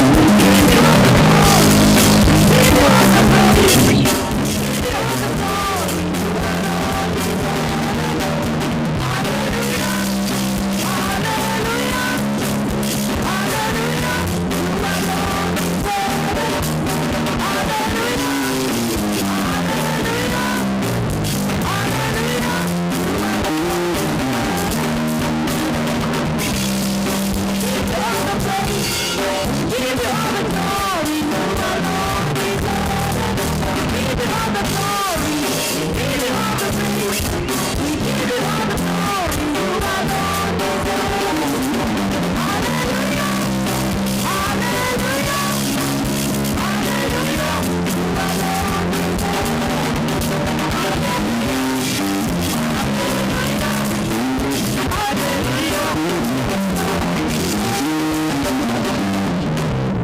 Hallelujah. Do we mean it when we say we give you all the glory? Do we mean it when we say we give you all? Just mark those 3 letters, A-double-L. Do we mean it when we say we give you all the glory? Do we mean it when we say you deserve it? As I was praying and meditating through the week, God was telling me, people are selfish to me. People are separating themselves from the honor of God for being selfish, either to make their flesh happy, either being also conservative with the energy and the resources that the Lord has given them. Can I remind somebody that which you are holding on, you may not keep it if he is not happy. That which you value the most, it's not yours. Let's give him all the glory. When I'm preaching today, I want everyone to get in a reflective mode and say, how honest am I to the Lord? Am I honest to the Lord? Am I grateful to each and every day that I live? Do you know that the power to just wake up is not within you? Are you not selfish against the one who gives that power?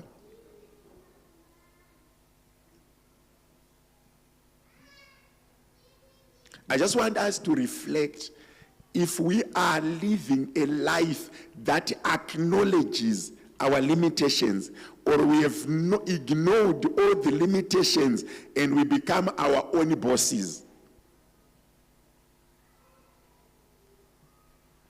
God was saying and is saying, people have grown so much wings that the fear of the Lord or the recognition of his existence has died.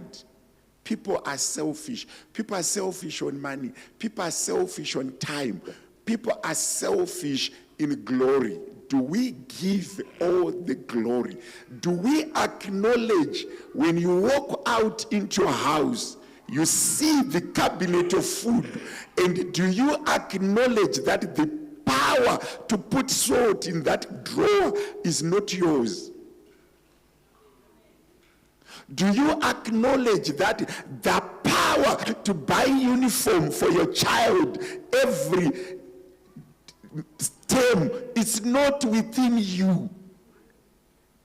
Do we still acknowledge that as human beings we surrender and give glory to God? We sing very many good songs, but do we mean it? I said when I'm preaching today, I need to be calm. Do we acknowledge? Do you know that there are people who are dying now? When you look at your husband, when you look at your child, when you look at your wife, do you know the power for you to be close to her? It's not yours. Do you think those that are dying are foolish? Do you think those that do not have food are not smart enough? There are people with cracked skin. There are people who can't put salt on them. There are people, do you know, not past, but now, that there are people who have spent even 30 days without drinking juice. They don't even count juice as part of their groceries. Are those people crazy?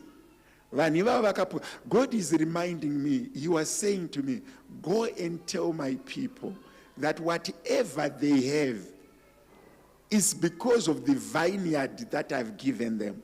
But I've given them double vineyard, their own vineyard and my own vineyard. But they are forgetting my vineyard, concentrating on their own vineyard. Munhu wese akapiwa minda miviri, munda wako iwewe wekuzviraramira nemunda waJehovha. But munda waJehovha vashaya vabati, vanhu vari selfish vari kuminda yavo.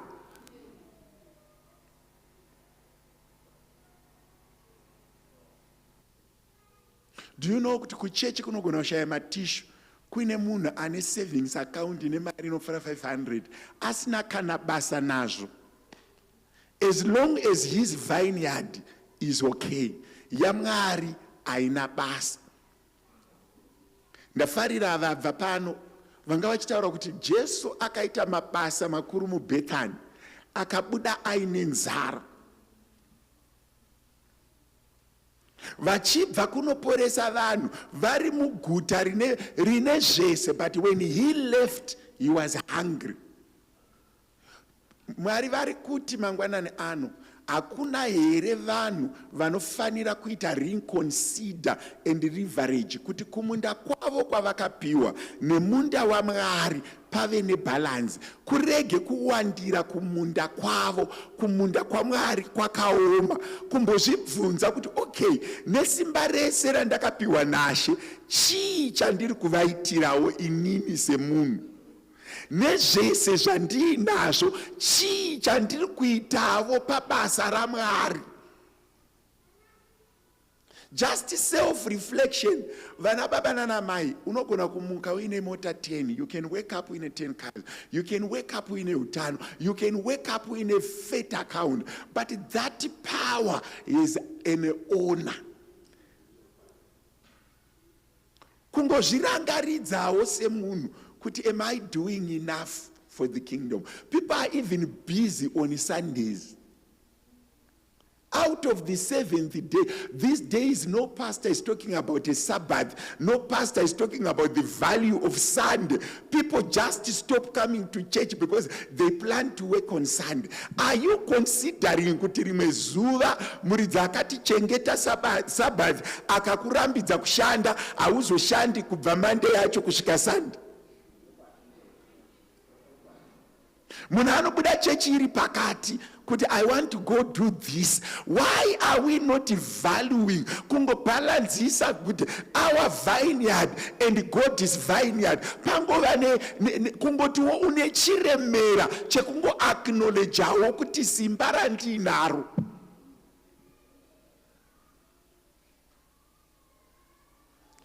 Other people are worshiping even their children.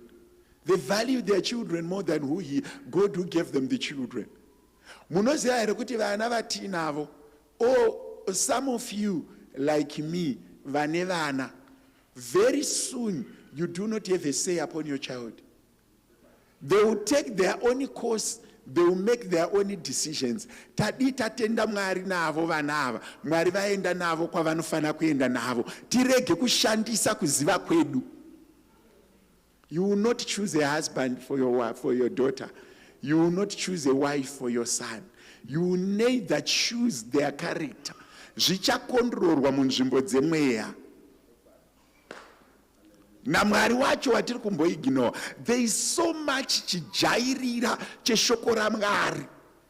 Pane kakujairira karipo so kekuti munhu haana paanombofunga kuti mari iri maakaundi yakabva kuna Mwari. Hauna here vanhu vavakadzidza nawo izvezvi vasina kana 1 rand?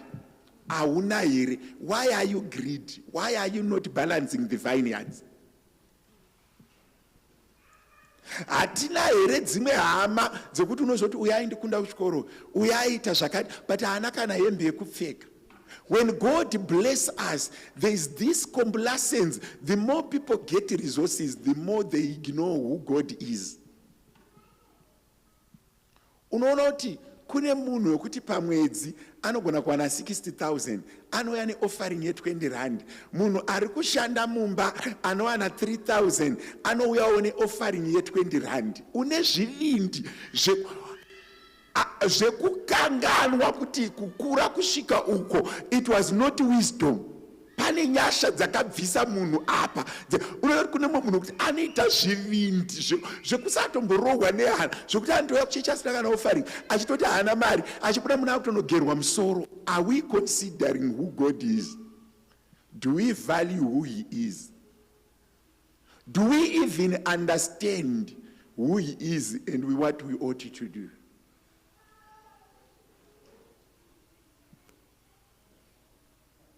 Ingori nguva yekureflecta. I will read the word of God. I will go through it. Are we not being selfish? Zvese zvonoda kuita zvinoita. Chinoshota itithe chete. Chausinganzwisisi itithe chete. Chausinganzwisisi kuchengeta nherera. Chausinganzwisisi kutengera mai vako grocery. Chausinganzwisisi iwewe kungotengera mai vako grocery. Ipapo haupanzwisisi. Unonzwisisa kuti unoda murume, but hautonzwisisi vamwene wako. Ipapo haupanzwisisi kuti vamwene wako vanofana kutengerwa grocery. Vakakuberekera murume, vakachema mhere yakanzikwa nemunhu wese pachipatara. Vakatakura nhumbu yemurume wako, kana month end yasvika ipapo haupanzwisisi.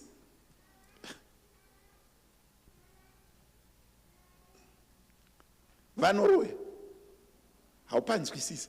Vakaberekerwa mukadzi nemumwe munhu, akamuendesa kuchikoro, akamukudza, anokubikira, anokuainira, kana yanguva yemonth end zvekuti ana mai vake haupanzwisisi. Ipapo haupanzwisisi. Ndakakuroora $30. Imwe yacho hausati watobvisa futi, uri kubika mapoto, but akakupa hama inokubikira mapoto, haupanzwisisi.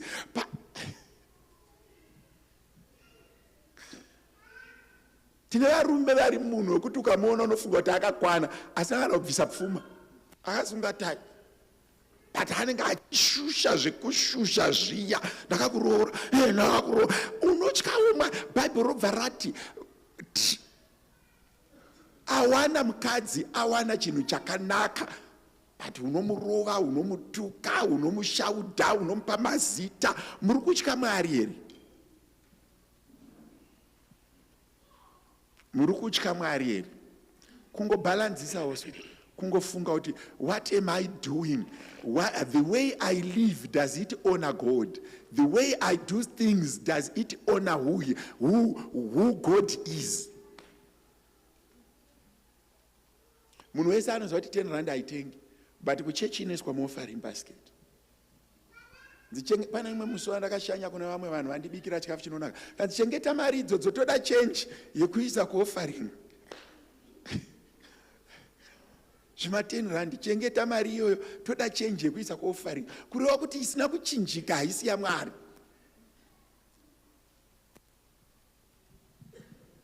Ngatitore nzvimbo dzedu tiverengerwe shoko raMwari. Mwari vachitiitira zvakanaka.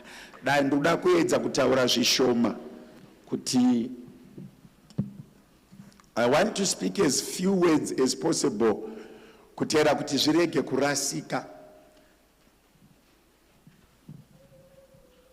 Anoverenga Matthew, ngativerengerwe nechirungu nekukurumidza, only because it's 1 to 16. Then Shona tozoverenga mamwe ese, because tikaiverenga tinopedza nguva. Everyone understands English. Let's go Matthew from 1 to 16. For the kingdom of heaven is like a landowner who went out early in the morning to hire workers for his vineyard. He agreed to pay them a denarius for the day and send them into his vineyard. About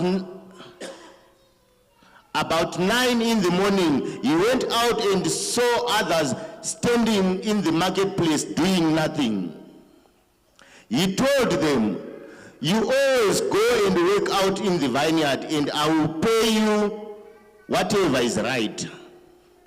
So he went out again, and about noon, and about 3 in the afternoon, and did the same thing. About 5 in the afternoon, he went out and found still others standing around. He asked them, "Why have you been standing here all day long doing nothing?" "Because no one has hired us," they answered. He said to them, "You also go and work in the vineyard." When evening came, the owner of the vineyard said to his foreman, "Call the workers and pay them their wages, beginning with the last ones hired and going on to the first." The workers who were hired about 5 in the afternoon came, and each received denarius. So when those came who were hired first, they expected to receive more, but each one of them also received a denarius. When they received it, they began to grumble against the landowner. "These who were hired last worked only 1 hour," they said, "and you have made them equal to us who have borne the burden of the work and the heat of the day." But he answered one of them, "I am not being unfair to you, friend. Didn't you agree to work for a denarius? Take your pay and go. I want to give the one who was hired last the same as I gave you. Don't I have the right to do what I want with my own money? Or are you envious because I am generous?" So the last will be first, and the first will be last. Tiverengerwe zvakare Ephesians 2:10.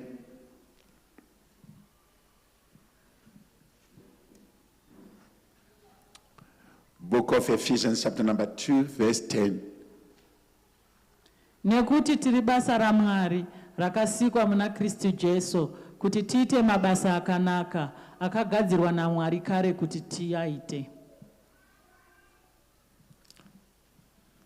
naizvozvo rangarire kuti only 10.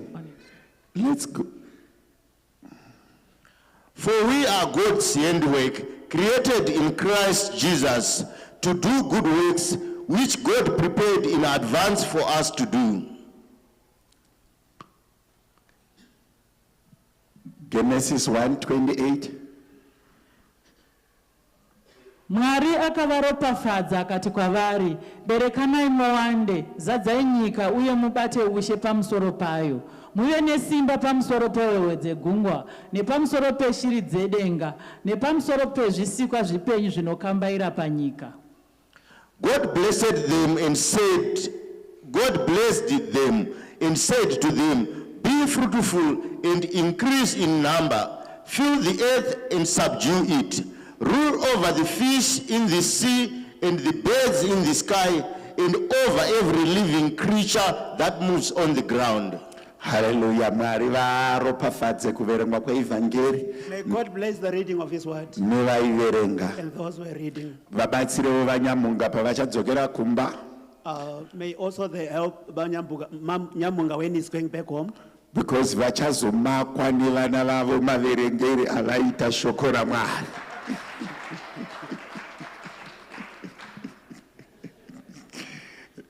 You know, that's what teenagers do. Shannon, hello. Okay, can you put back Ephesians 2:10? Tiverenge zvakare Ephesians 2 chapter 2 verse 10. I just want it on the wall. For we are God's handwork, created in Christ Jesus to do good works, which God prepared in advance for us to do. We are God's handwork. Tiri basa remaoko aMwari. And he has prepared things for us to do. Uye vakatigadzirira zvinhu zvokuita. There are good works that God said we must Kune mabasa do. akanaka Mwari vakati tiite. When he created us, Pavakatisika, he wanted us to do good works. vaida kuti tiite zvinhu zvakanaka, mabasa akanaka. What is the purpose of a man? Basa remurume nderei? Men, vanhu. Basa revanhu nderei? Men means, M-E-N means people. M-A-N means men, one singular. M-E-N may mean mankind, may mean men biologically. But now today when we use men, let's use them as plural, representing mankind. Explained. Yes.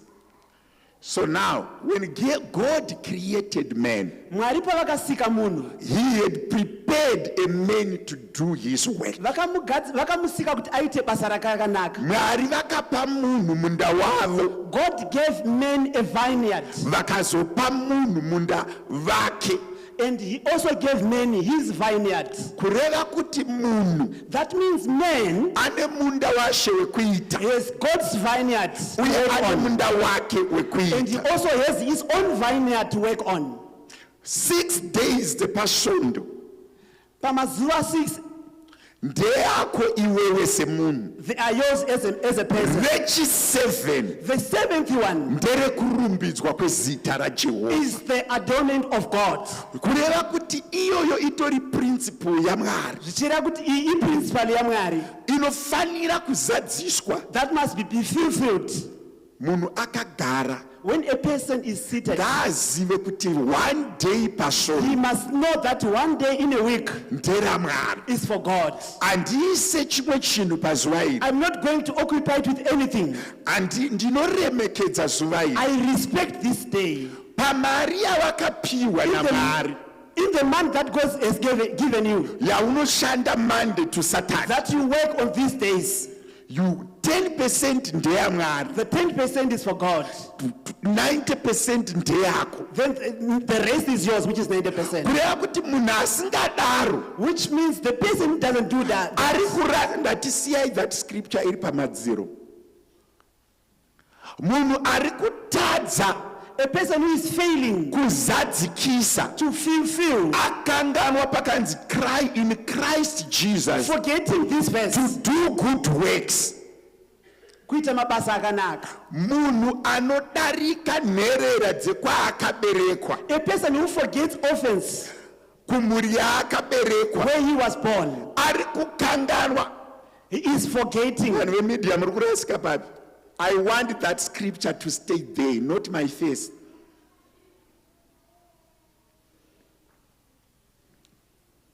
Munhu ari kukanganwa. A person who is forgetting kutarisa nherera, to look after office. Akanganwa mabasa. He has forgotten the work akanzi aite naShe. that God has told him to do. Now, zvino kune zvinoitika mumhuri. There are things that happens in families. Uye kune zvinhu zvinoitika pakati pedu. There are also things that happens in our midst as people zvatinogona kushandisa that we can use sechikonzero as reasons not to be responsible. kuti tisaite zvatinofanira kuita. Mai vake vanga vari muroyi handimuchengeti. Her mother was a witch. I'm not going to look after her. You are now using mafungiro ako. You are using your thoughts, not principle yaMwari. Kwete principle yaMwari. What normally happens among us? Zvinowanzoitika pakati pedu. Panoitika chinhu. Something happens chinoita kuti munhu that causes a person azvipe chikonzero, giving him a reason chekurega kuita basa raMwari, not to do the work of God. Kuchechi kwanzwai. They've done this at church. Kumba kwanzwai. They've done this at home. Andivachengeti ndi stepmother. I'm not going to look after them. She's my stepmother. He is my stepdad. I'm not going to look after him. But parikunzi honor parents. But when it is saying remekedza vabereki, Esther akateerera. Esther was faithful and obedient to Mordecai. Paakanzi do not reveal your nationality. Paakanzi usazviratidze kuti unobva kupi. Kusvika tasvika kwamambo. Until we get at the king. Avakanga vasi baba vake. It was not his father. It was an uncle. Vanga vari uncle.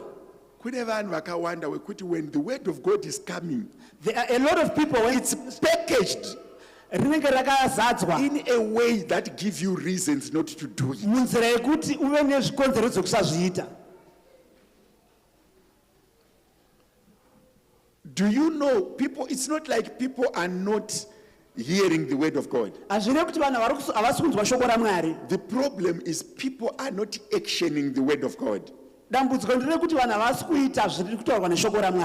Let our faith kumature kukure kudarika kufunga more than our thoughts. Let your thoughts become actioned. Kuite kupinde mukumabasa.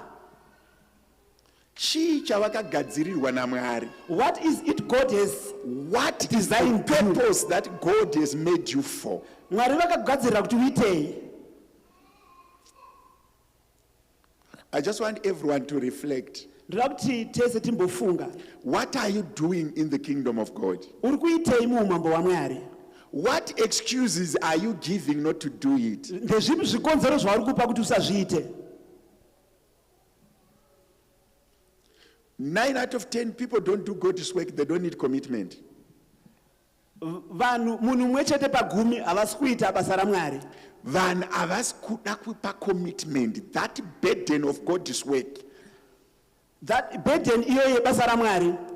I want to ask you. Ndoda kumbobvunza umwe munhu. Ukatenga mota. If you buy a car isingafambi, which is not in motion, wakaisa zvizhinji pairi, putting a lot of resources in it, what do you do? Unoitei? Hatina here vamwe vanhu vakapfekwa nesimba raMwari. Mwari akaisa zvipo zvakawanda pamusoro pavo. Don't we have people who have a lot of gifts God has put in them, and they are not using that gift for the kingdom? And havasi kushandisa zvipo zvavakapiwa muumambo hwaMwari. 6 days. Mazuva mapfumbamwe. Zvishandise kubasa kwako. Use them at your work. The 7th day. Iri rechi7. Tora that influence. Take that influence. We are now to church. Come bring it to church. Take that power. Tora simba iroro. We are now to church. Bring it to church. Take that authority. Tora simba iroro. We are now to church. Bring it to church. Take that capacity. Tora kugona ikoko. We uya nako kuchechi, bring it at church. kuti sekundiropafadza kwamakaita, As he has blessed me, 6 days ndazviitira. I have done everything in 6 The days. 7th day, As he reached 7, I've given it to you. ndakuripa kwamuri.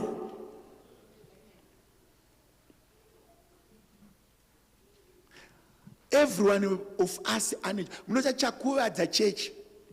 The thing that has damaged the church. We have members. Tine vanhu vane capacity. Who has capacity. We have members. Tine vanhu vane simba. Who has power. But they are using it in the corporate world. Asi vari kurishandisa kunze. But kuchurch. But in the church, they are not burden bearers. Havasi kutakura mitwero. How do you know? How do you feel as a father? Unozvinzwa sei iwe sababa? Uchinyatsoziva kuti mwana wangu anopa vanhu zvitupa. Knowing very well that your son is giving people identities. And you unochinomira muqueue.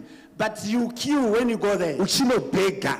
And begging. Kune vanhu vakatrustwa naMwari. There are people God has trusted with gifts of singing. Kune vanhu vakatrustwa naMwari. There are people God has trusted newisdom. Neuchenjeri. Kune vanhu vakatrustwa naMwari. People God has trusted nesimba. With power. But they are not using it for the kingdom. Pane mabasa.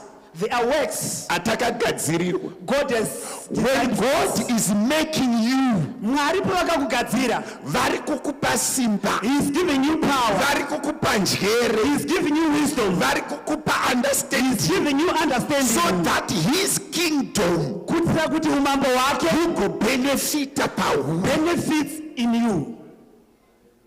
Imagine if Baba Dube. Funga. Kana Baba Dube vakatanga kare kuimba maimbiro avari kuita singing long the way singing today. But pane mazuva avaisada havo. There were days that he wouldn't like variko kupraise and worship kwacho. But in the praise and worship vasingazvibuditsi. Not izvezvi vaakuda manje unoona uchisvetuka kusvika apa. Now he's willing, you can see him jumping. Pane musi wandaibvunza mudzimai wangu. I was asking my wife the other day. Vasvetuka mameters mangani. How many meters? Almost 2 meters off the ground, worshiping the Lord. Mabasa akadaro iwayo. All these works harigoni kumaona. Roramba rakanyarara.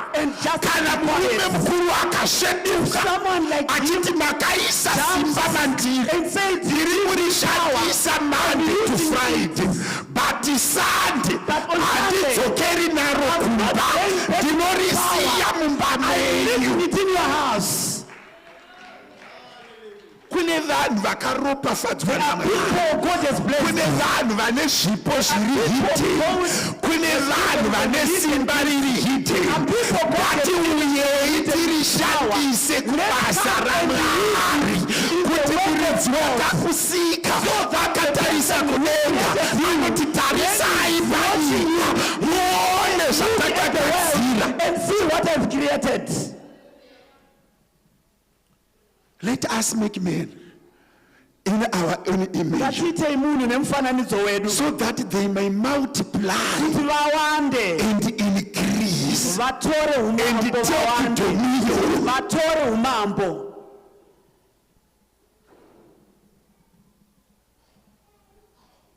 I was listening Baba Matenga when he was explaining. Then I was saying, if this is a deacon. But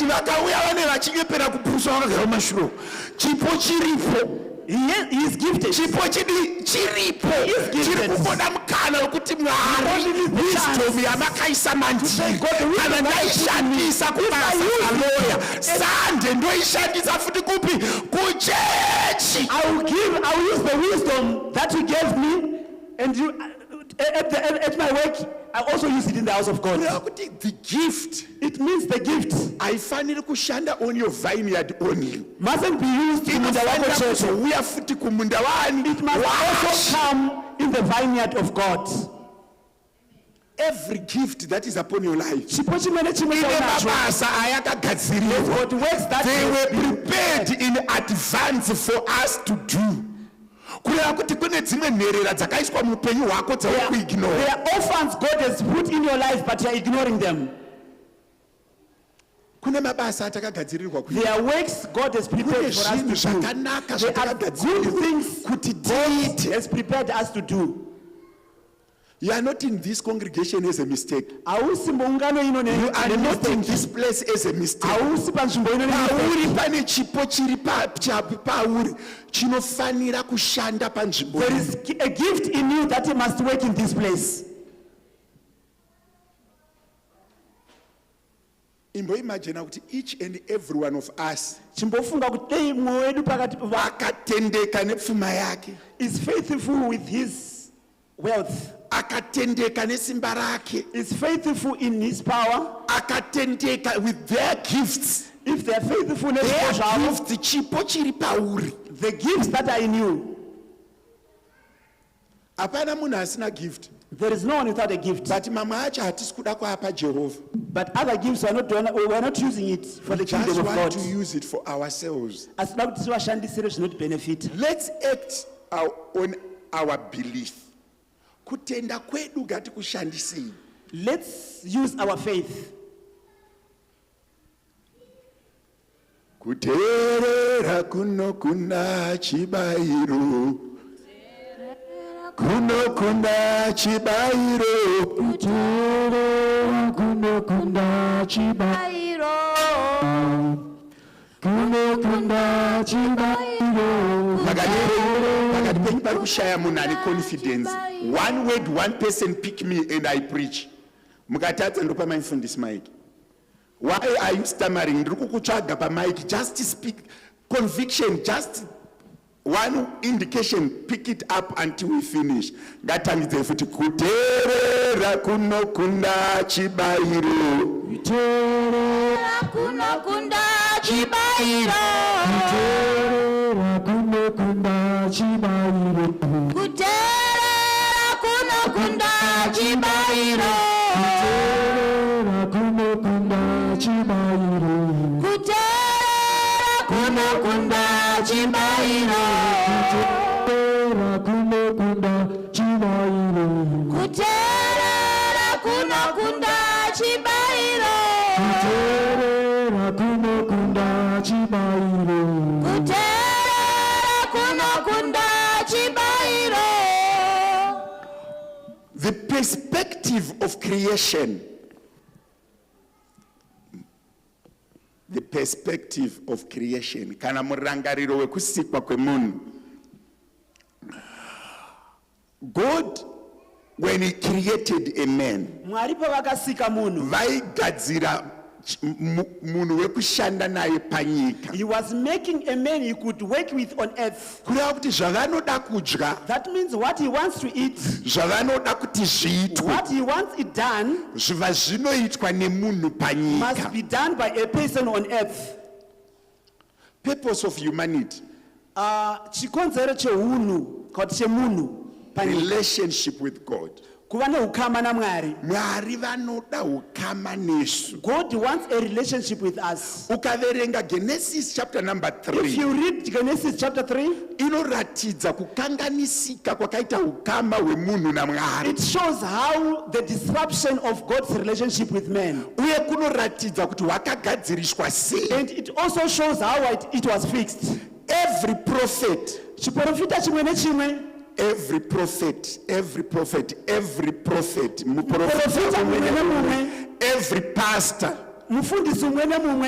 elder,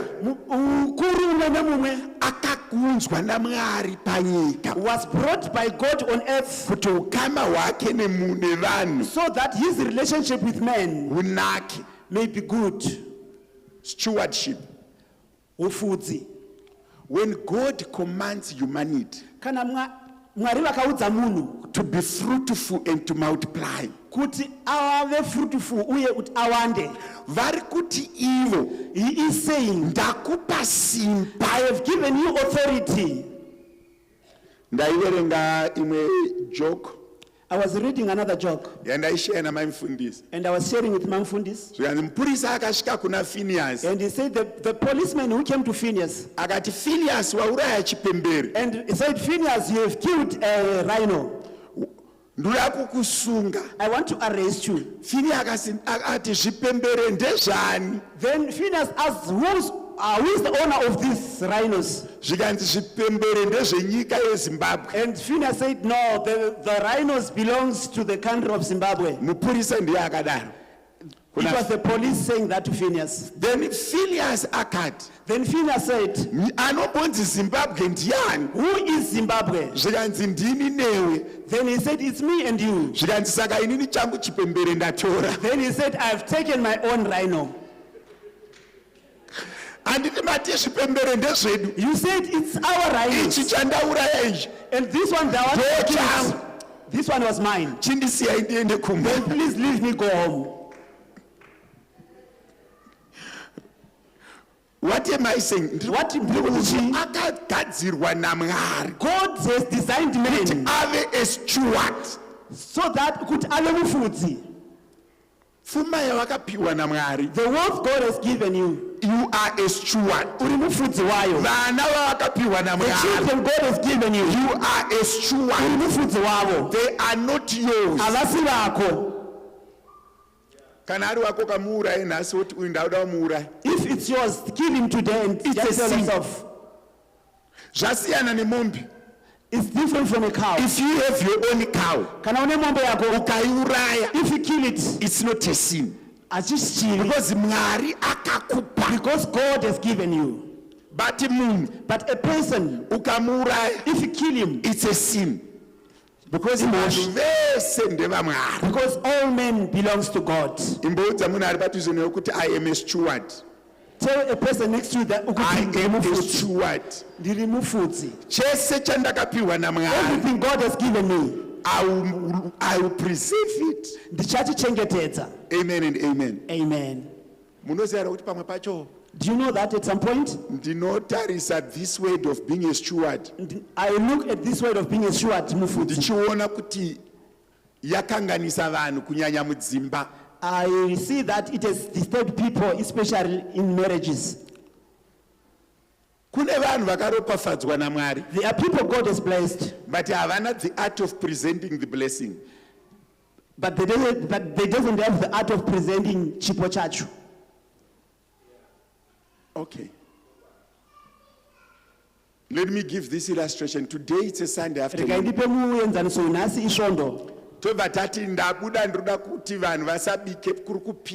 I will say, no, I don't want people to cook because it's hot. Then I will say,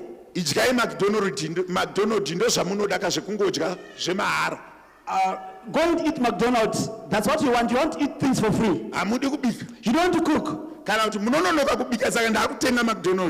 don't cook fast. I'm going to eat McDonald's. You are giving them food in an arrogant way, in an insultative way, in a demeaning way, instead of saying, instead of saying, we have this money, let's pass through McDonald's and eat. Sometimes God has blessed us, but we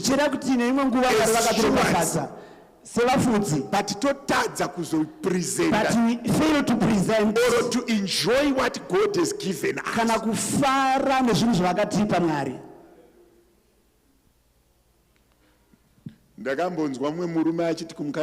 I once heard another man saying to his wife, do you also want a drink?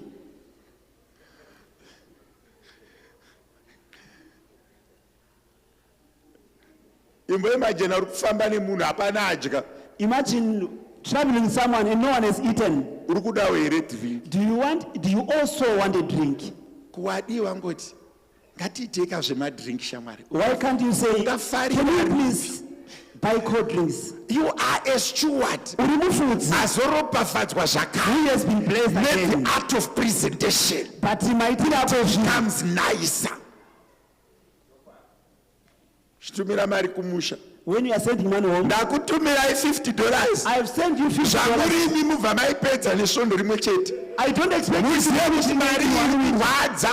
you must know that this man is not easy to get. You are a steward, but arrogant. But wakapusa.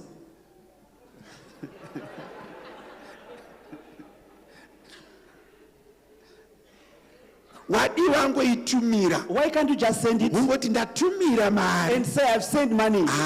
enjoy it. Just enjoy it. You are a steward. Uri mufudzi. Azopiwa nyasha dzepresentation. Given grace to zvinyange kudii so kunakidza. that it will be more enjoyable. Taurira mumwe munhu kuti Mwari ngaabvise arrogance muupenyu hwangu. Tell someone that may God remove arrogance in your life. One of the purpose why God created you Chimwe chikonzero Mwari is for you to glorify him. Kuti umurumbidze. Isaiah 43 verse 7. Isaiah 43 verse 7. Inonyatsotaura zvakanaka. It speaks well that God created humanity kuti Mwari vakasika for his own glory. Kuitira kubwinya kwake. He created you akakusika that he is glorified in you. Kuti akudzwe mauri. Vakuita mabasa akanaka. If you are doing good zita raJehovha richakudzwa glorified sekurarama kwako because of how you live. Imbodzokora kuti I was created. Repeat and say ndakasikwa to glorify God. Kuti ndirumbidze that he is glorified. Kuti varumbidzwe. I have created men ndakasika munhu that I am for my own glory. Kuita ndakamusikira kurumbidzo yangu. Good works and purpose. Mabasa akanaka. Mwari vanoonekwa neunhu hwedu. God is revealed in our humanity, in our deeds. Vanoonekwa nerudo rwedu. God is seen in our love. If God wants to give you love, kana Mwari vachida kukupa rudo, vanokusimudzira mumwe munhu. You raise another person womupfeka nemweya werudo and clothe him with love rudo ruchibva kune and receive that love from a person. Moyo wangu unoshuvira. My heart wishes, my heart desires, it desires that one day kuti rimwe zuva umboshandiswa as a vessel of love. God uses you. May God use you as a vessel of love. Mwari ngavakushandise semudziyo werudo. Omana kunzo kune vanhu vanotuka. Out there are people who curses. Kune vanhu vanotuka. There are people who insults. Wedira munonzwa ndichitaura riya kuti unodya kunge huvha. The word you always hear him say. Ndakatorinzwa mucounseling. I heard it in a counseling session. Mukadzi wangu anodya kunge huvha. That my wife hapana paunoona kana mafufu echingwa mumba. You won't even see crumbs of bread. And he clears everything. Say, did this person ever wrote a letter and say I love you? Kuti munhu yakambonyora here tsamba kumukadzi wake achiti ndokuda. Unoziva kuti kune vanhu vari normal. Do you know that in a normal person, ukaona mwana wako achidya so, if you see your child eating, unoita kunge watodyawo so, you feel like you have also eaten. Kakufara kaunoita so. There is some excitement that you feel. Ndinotenga takeaway once in a while kumba. I sometimes buy takeaways and I put it there. Then raise up. Ndogara pasofa. Then I sit on my sofa. And my 3 people. Vanhu vavo vatatu. Yeah, my 3 people. Vanhu vamufundisi vatatu. 1 young girl and 2 boys. Kamusikana kadiki nevakomana vairi. They eat, they don't talk to anyone. They eat until they finish. Vanodya havatauri nemunhu. Kana vapedza ndozoti can I have some?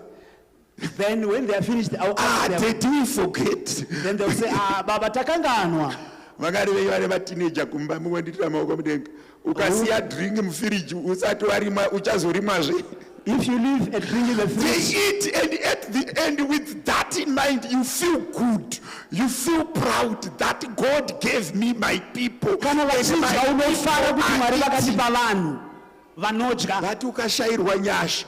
you miss grace, you think that they are actually making you run loss. Just say, God, give me the grace. That humanity I can do good works, so that I can have that humanity to do good things. You need to contribute positively to the church. contribution iri positive in the church. You need to have positive contribution to your family. Unofanira kuva necontribution iri positive mufamily You mako. need to have contribution iri positive to the world. Unofanira kuva necontribution iri positive Give munyika. somebody life. Give somebody life. Ipa mumwe munhu upenyu. Ngatidzokere pavineyard ndichinopedza. Let's go back to the vineyard. In as the I next finish. 10 minutes or so, I want to explain the concept of the vineyard. Ndoda kuti minutes gumi ndoda kunyatso explaina concept ye vineyard. Jesu vanopa a parable. Mwari vanopa parable. Jesu vanopa parable. Inoratidza zvinoita kana munhu atendeuka. That shows what a person does when he When someone repents. is joining the kingdom of God. Kana pane munhu anenge Jesus ajoina umambo said waMwari. the kingdom of God is like. Jesus said the kingdom of God yakafanana ne. Now, ane munda wake. He has a vineyard. Anotora vashandi na6. He take workers at 6. Anotora vashandi na9. He employs workers at 9. Anotora vashandi at 12. He also employs at 12. Anotora vashandi at 3. He employs other ones at 3. Anotora vashandi at 10th hour. He hires workers at the 10th hour, which is 4 p.m. inova ndiyo 4 p.m. Anotora vashandi at the 11th hour. He hires workers at the 11th hour, which is 5 p.m. zvichita kuti ndo nguva ya 5 o'clock. The 12th hour is 6 p.m. according to the Jewish calendar. Now, zvino panguva yemubayiro yakwana, when the time to get the rewards came, ari kutanga kupa vapinda na5. he's starting to give the ones that started at 5. Ozopa vapinda na4. Then followed by the ones that started at 4. Vatanga na6. The ones who started at 6. Vari kuti tinofanira kuva neyakawanda. They are saying we should have more wages kudarika vapinda na11. than the ones that started at 11. Basa rakupera. When the work was about to finish. Imimi 11 zenyu it's 11 a.m. Uko 11 it's 5 p.m. 11th hour. So now, what does that mean for the kingdom of God? Augoni kurega kupinda mu umambo wa Mwari. You cannot, nothing can avoid you to get in the kingdom of God.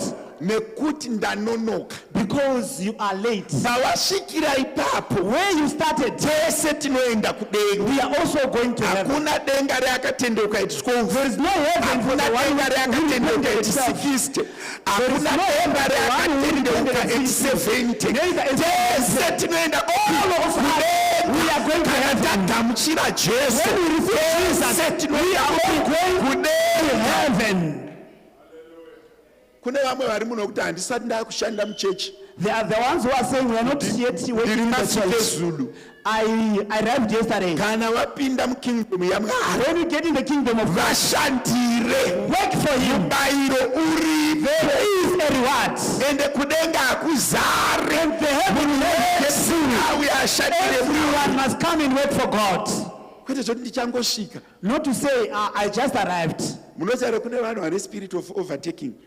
Do you know that there are people who have the spirit of overtaking? When they arrive at the place, they can't be seated. They want to do things. And the other people, when they arrive, they want to hide. They want. There is no reward for sitting in the benches. Do something. Get something to do. People don't say, akashika nesuro. People say, he arrived yesterday, he just returned the kingdom of God doesn't matter when you were repentant. On the last hour. There are people who repent on the last hour. And now,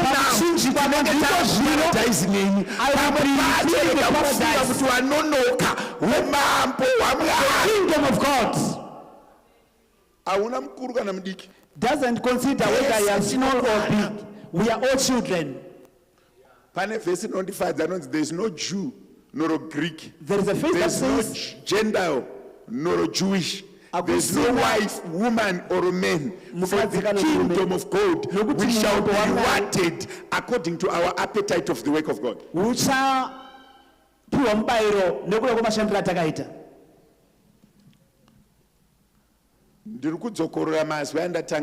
I'm repeating the words that I started with. May we not reflect What are we doing for the Lord? If God can visit me and ask me, what are you doing for me? What are you doing for God? What is it that He has deposited in you that you are using for Him? There are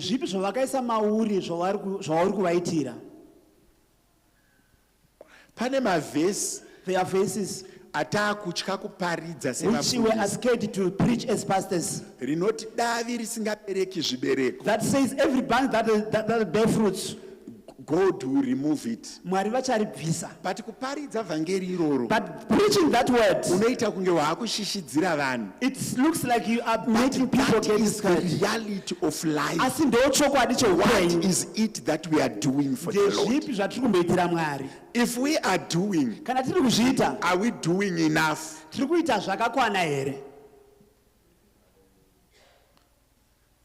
Farira Vamagwenzi. I love him, especially pavanoya vachitamba kupulpit kuya vachijamba. Uya pambacho vari kungoratidza kuti ndiri baba hangu but ndiri mutendi. Kozoita munhu wokuti akangokomborerwa chete achatodi kusimudza gumbo rake hanzi zvinofumura zvinobvisa chimiro. Tinoririga gumbo iri kuriisa mavhu kudai. We will bury that leg. Because akuna Bible rovarati chese chine mweya wekufema. Because the Bible says everything that is breath must give glory to God.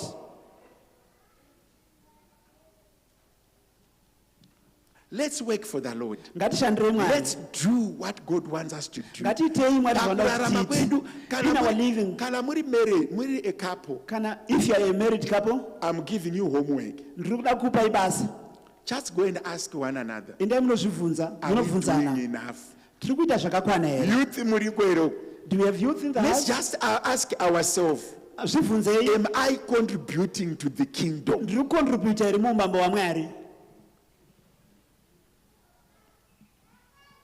Single ladies, my single ladies, are you contributing enough? Are you faithful?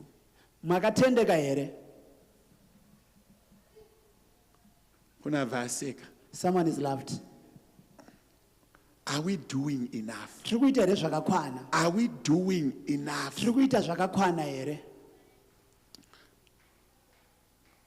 Now we have the time to do it. Let's just do. Do you know that everyone who fasts speaks to God? There are sometimes you feel the burden to do other things and you fail to do it. There is a statement that makes me happy in my life. Someone will tell you that my money is not enough. But everything of his life, but in God's vineyard, it's not enough. May God raise you as a kingdom and give you kingdom mentality. You belong to Christ. He has passion for His work. Let's work for the Lord. Even when you make a mistake, for the Lord. Let's have appetite to work in the vineyard.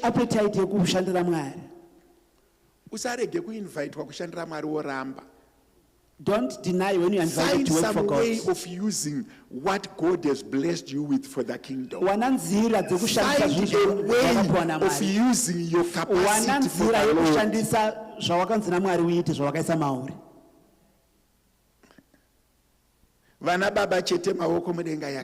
All the fathers, just we are the head. Let's do something for the kingdom.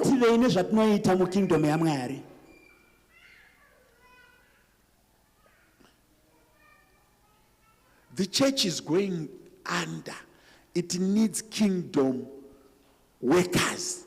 Church iri kuenda pasi iri kuda vanoshandira kingdom yaMwari. Kingdom workers. Iri kuda vashandiri veumambo hwaMwari. Hatigoni kudya. People are saying I can't eat. We can't sleep. Masvingo akadonha. When the walls are down.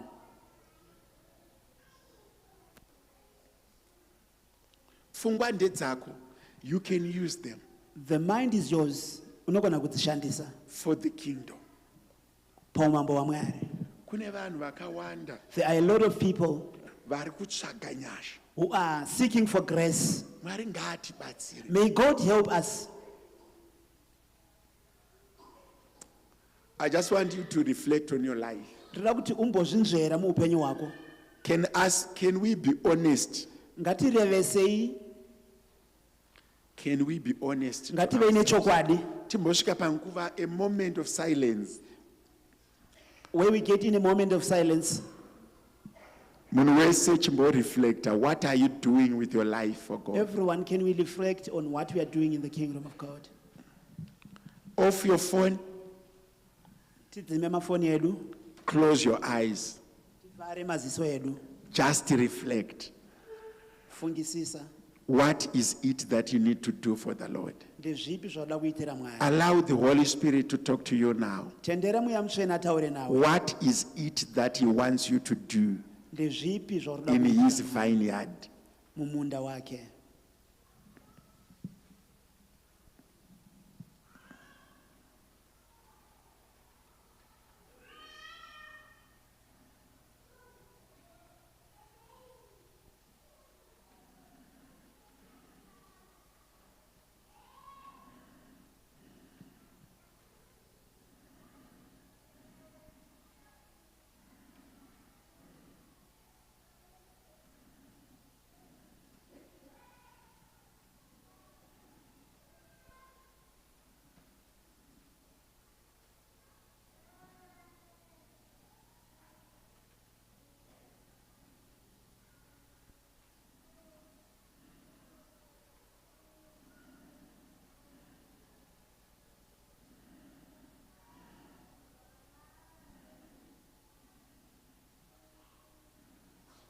Hallelujah.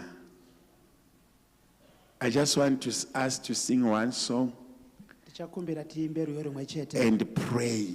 Tisvike patinonamata. Ungoti Mwari, use me in your Say, vineyard. God, use me. Show me your mumunda wenyu purpose wezambiringa. Ndiratidzei into basa good renyu. works. Oh, glorious God. We praise your name. We lay our hands and worship. Oh, glorious God. Oh, glorious God. We praise your name. Praise your name. We lay our hands.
iti Mwari ndishandiseiwo semutsiyo zvipo zvamakaisa mandiri, ruzivo rwamakaisa mandiri, kufunga kwamakaisa mandiri, nekushandirei Mwari. Ndiitei mudziyo wakakodzera, that your vineyard and your purpose for creating me and giving me life may be fulfilled. Make an agreement with him. It's Jehovah Rapha, Jehovah who can hear you. Yes, he can hear you.